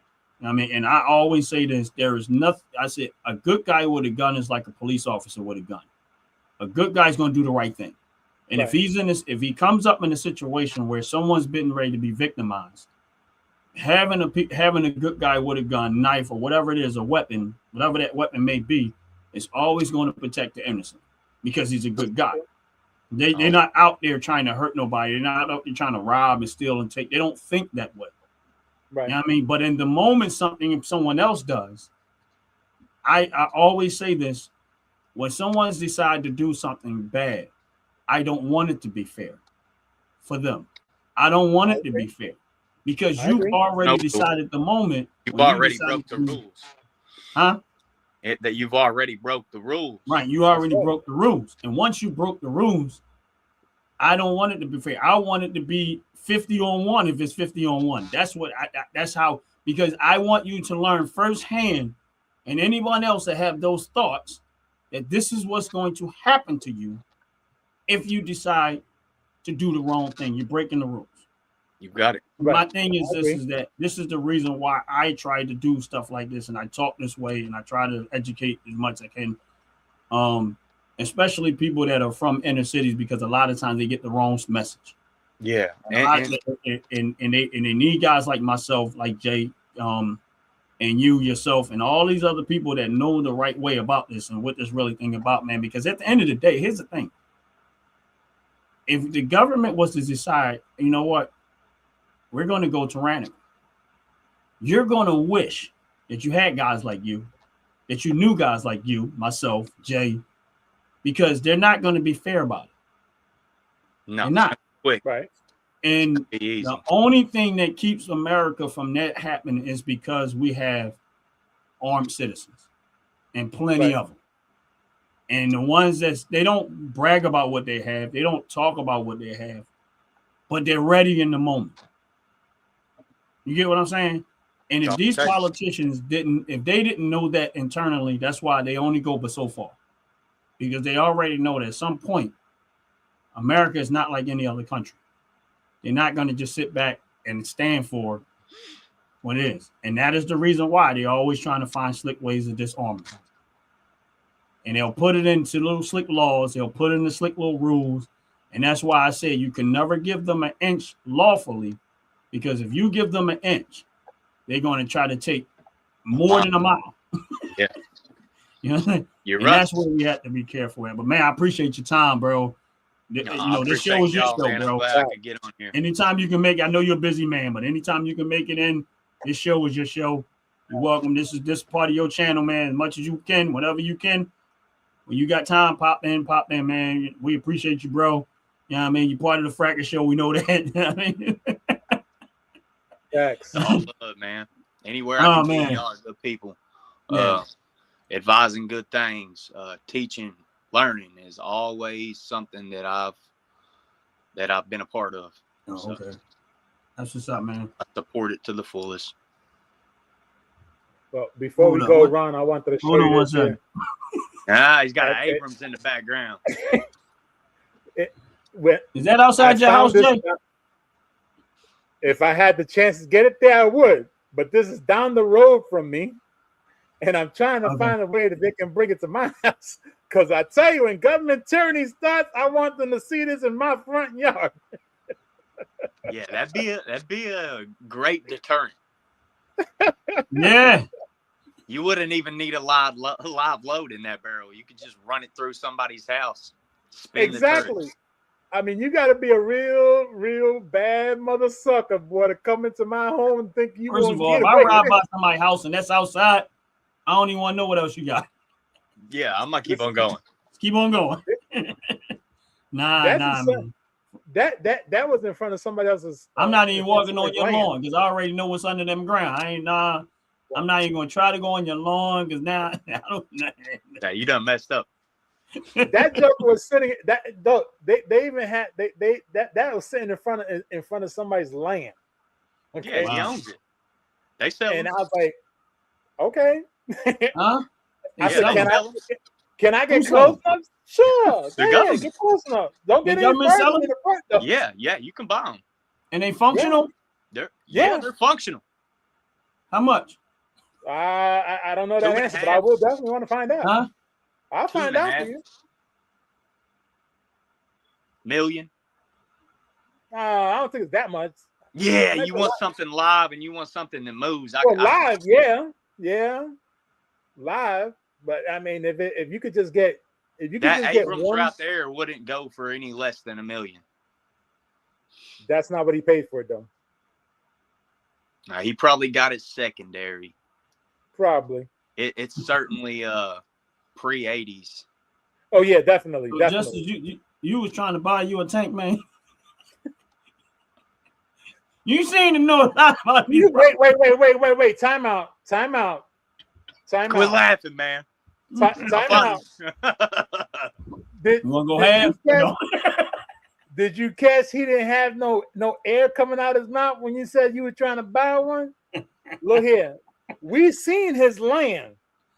Yeah. So I'm sure that somewhere around that 30-foot pond with them fish in it. You mean what's under that pond? Well, not what's under the pond. What's on the other side of where them damn donkeys are. I think it was mini horses he had, if I remember. I know you saw my containers. I know what to look for. Yeah, I know you do. It's a beautiful thing, man. But yeah, we appreciate it, man. Appreciate it. When he said come visit, I said I ain't visiting him. I don't want to trip over something and be like in that movie Sisu. How many did you have out there? All of them. Nah. For those that are still on the live, make sure y'all hit the like button, hit the subscribe button. Make sure y'all come in Sunday at 12 o'clock noon Eastern Standard Time, because we have the Fracker Show going on. And believe me when I tell you, you don't want to miss the Fracker Show, because that is the funniest show on earth. I don't care what nobody say. I'll argue with y'all that to the ground. Can't get no better than the Fracker. It's all smiles and good fun. We be having a ball. We have fun. But just make sure you guys come in Sunday and check out the Fracker Show.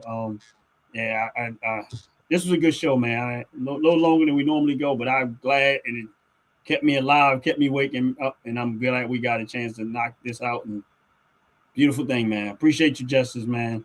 It's all really love, bro. It's all love. Yes, no, Justice. Glad I could be of assistance. No, it's cool, bro. I thank you very much, brother. I thank you very much, and I appreciate you. That knowledge, again, take it in a good way. You're dangerous to society because of the knowledge that you have makes you dangerous. Okay, not in a bad way, in a good way. Because they always, when I was growing up, they always said knowledge is the most crucial thing that you can have in life. You become the most dangerous person because you have the knowledge. That's what you are. Faith is what made me strong. Appreciate you. My faith is what made me strong and made everything else able. It's all level-headed. Your faith keep you level-headed. My faith keeps me level-headed, and my donuts keep me motivated.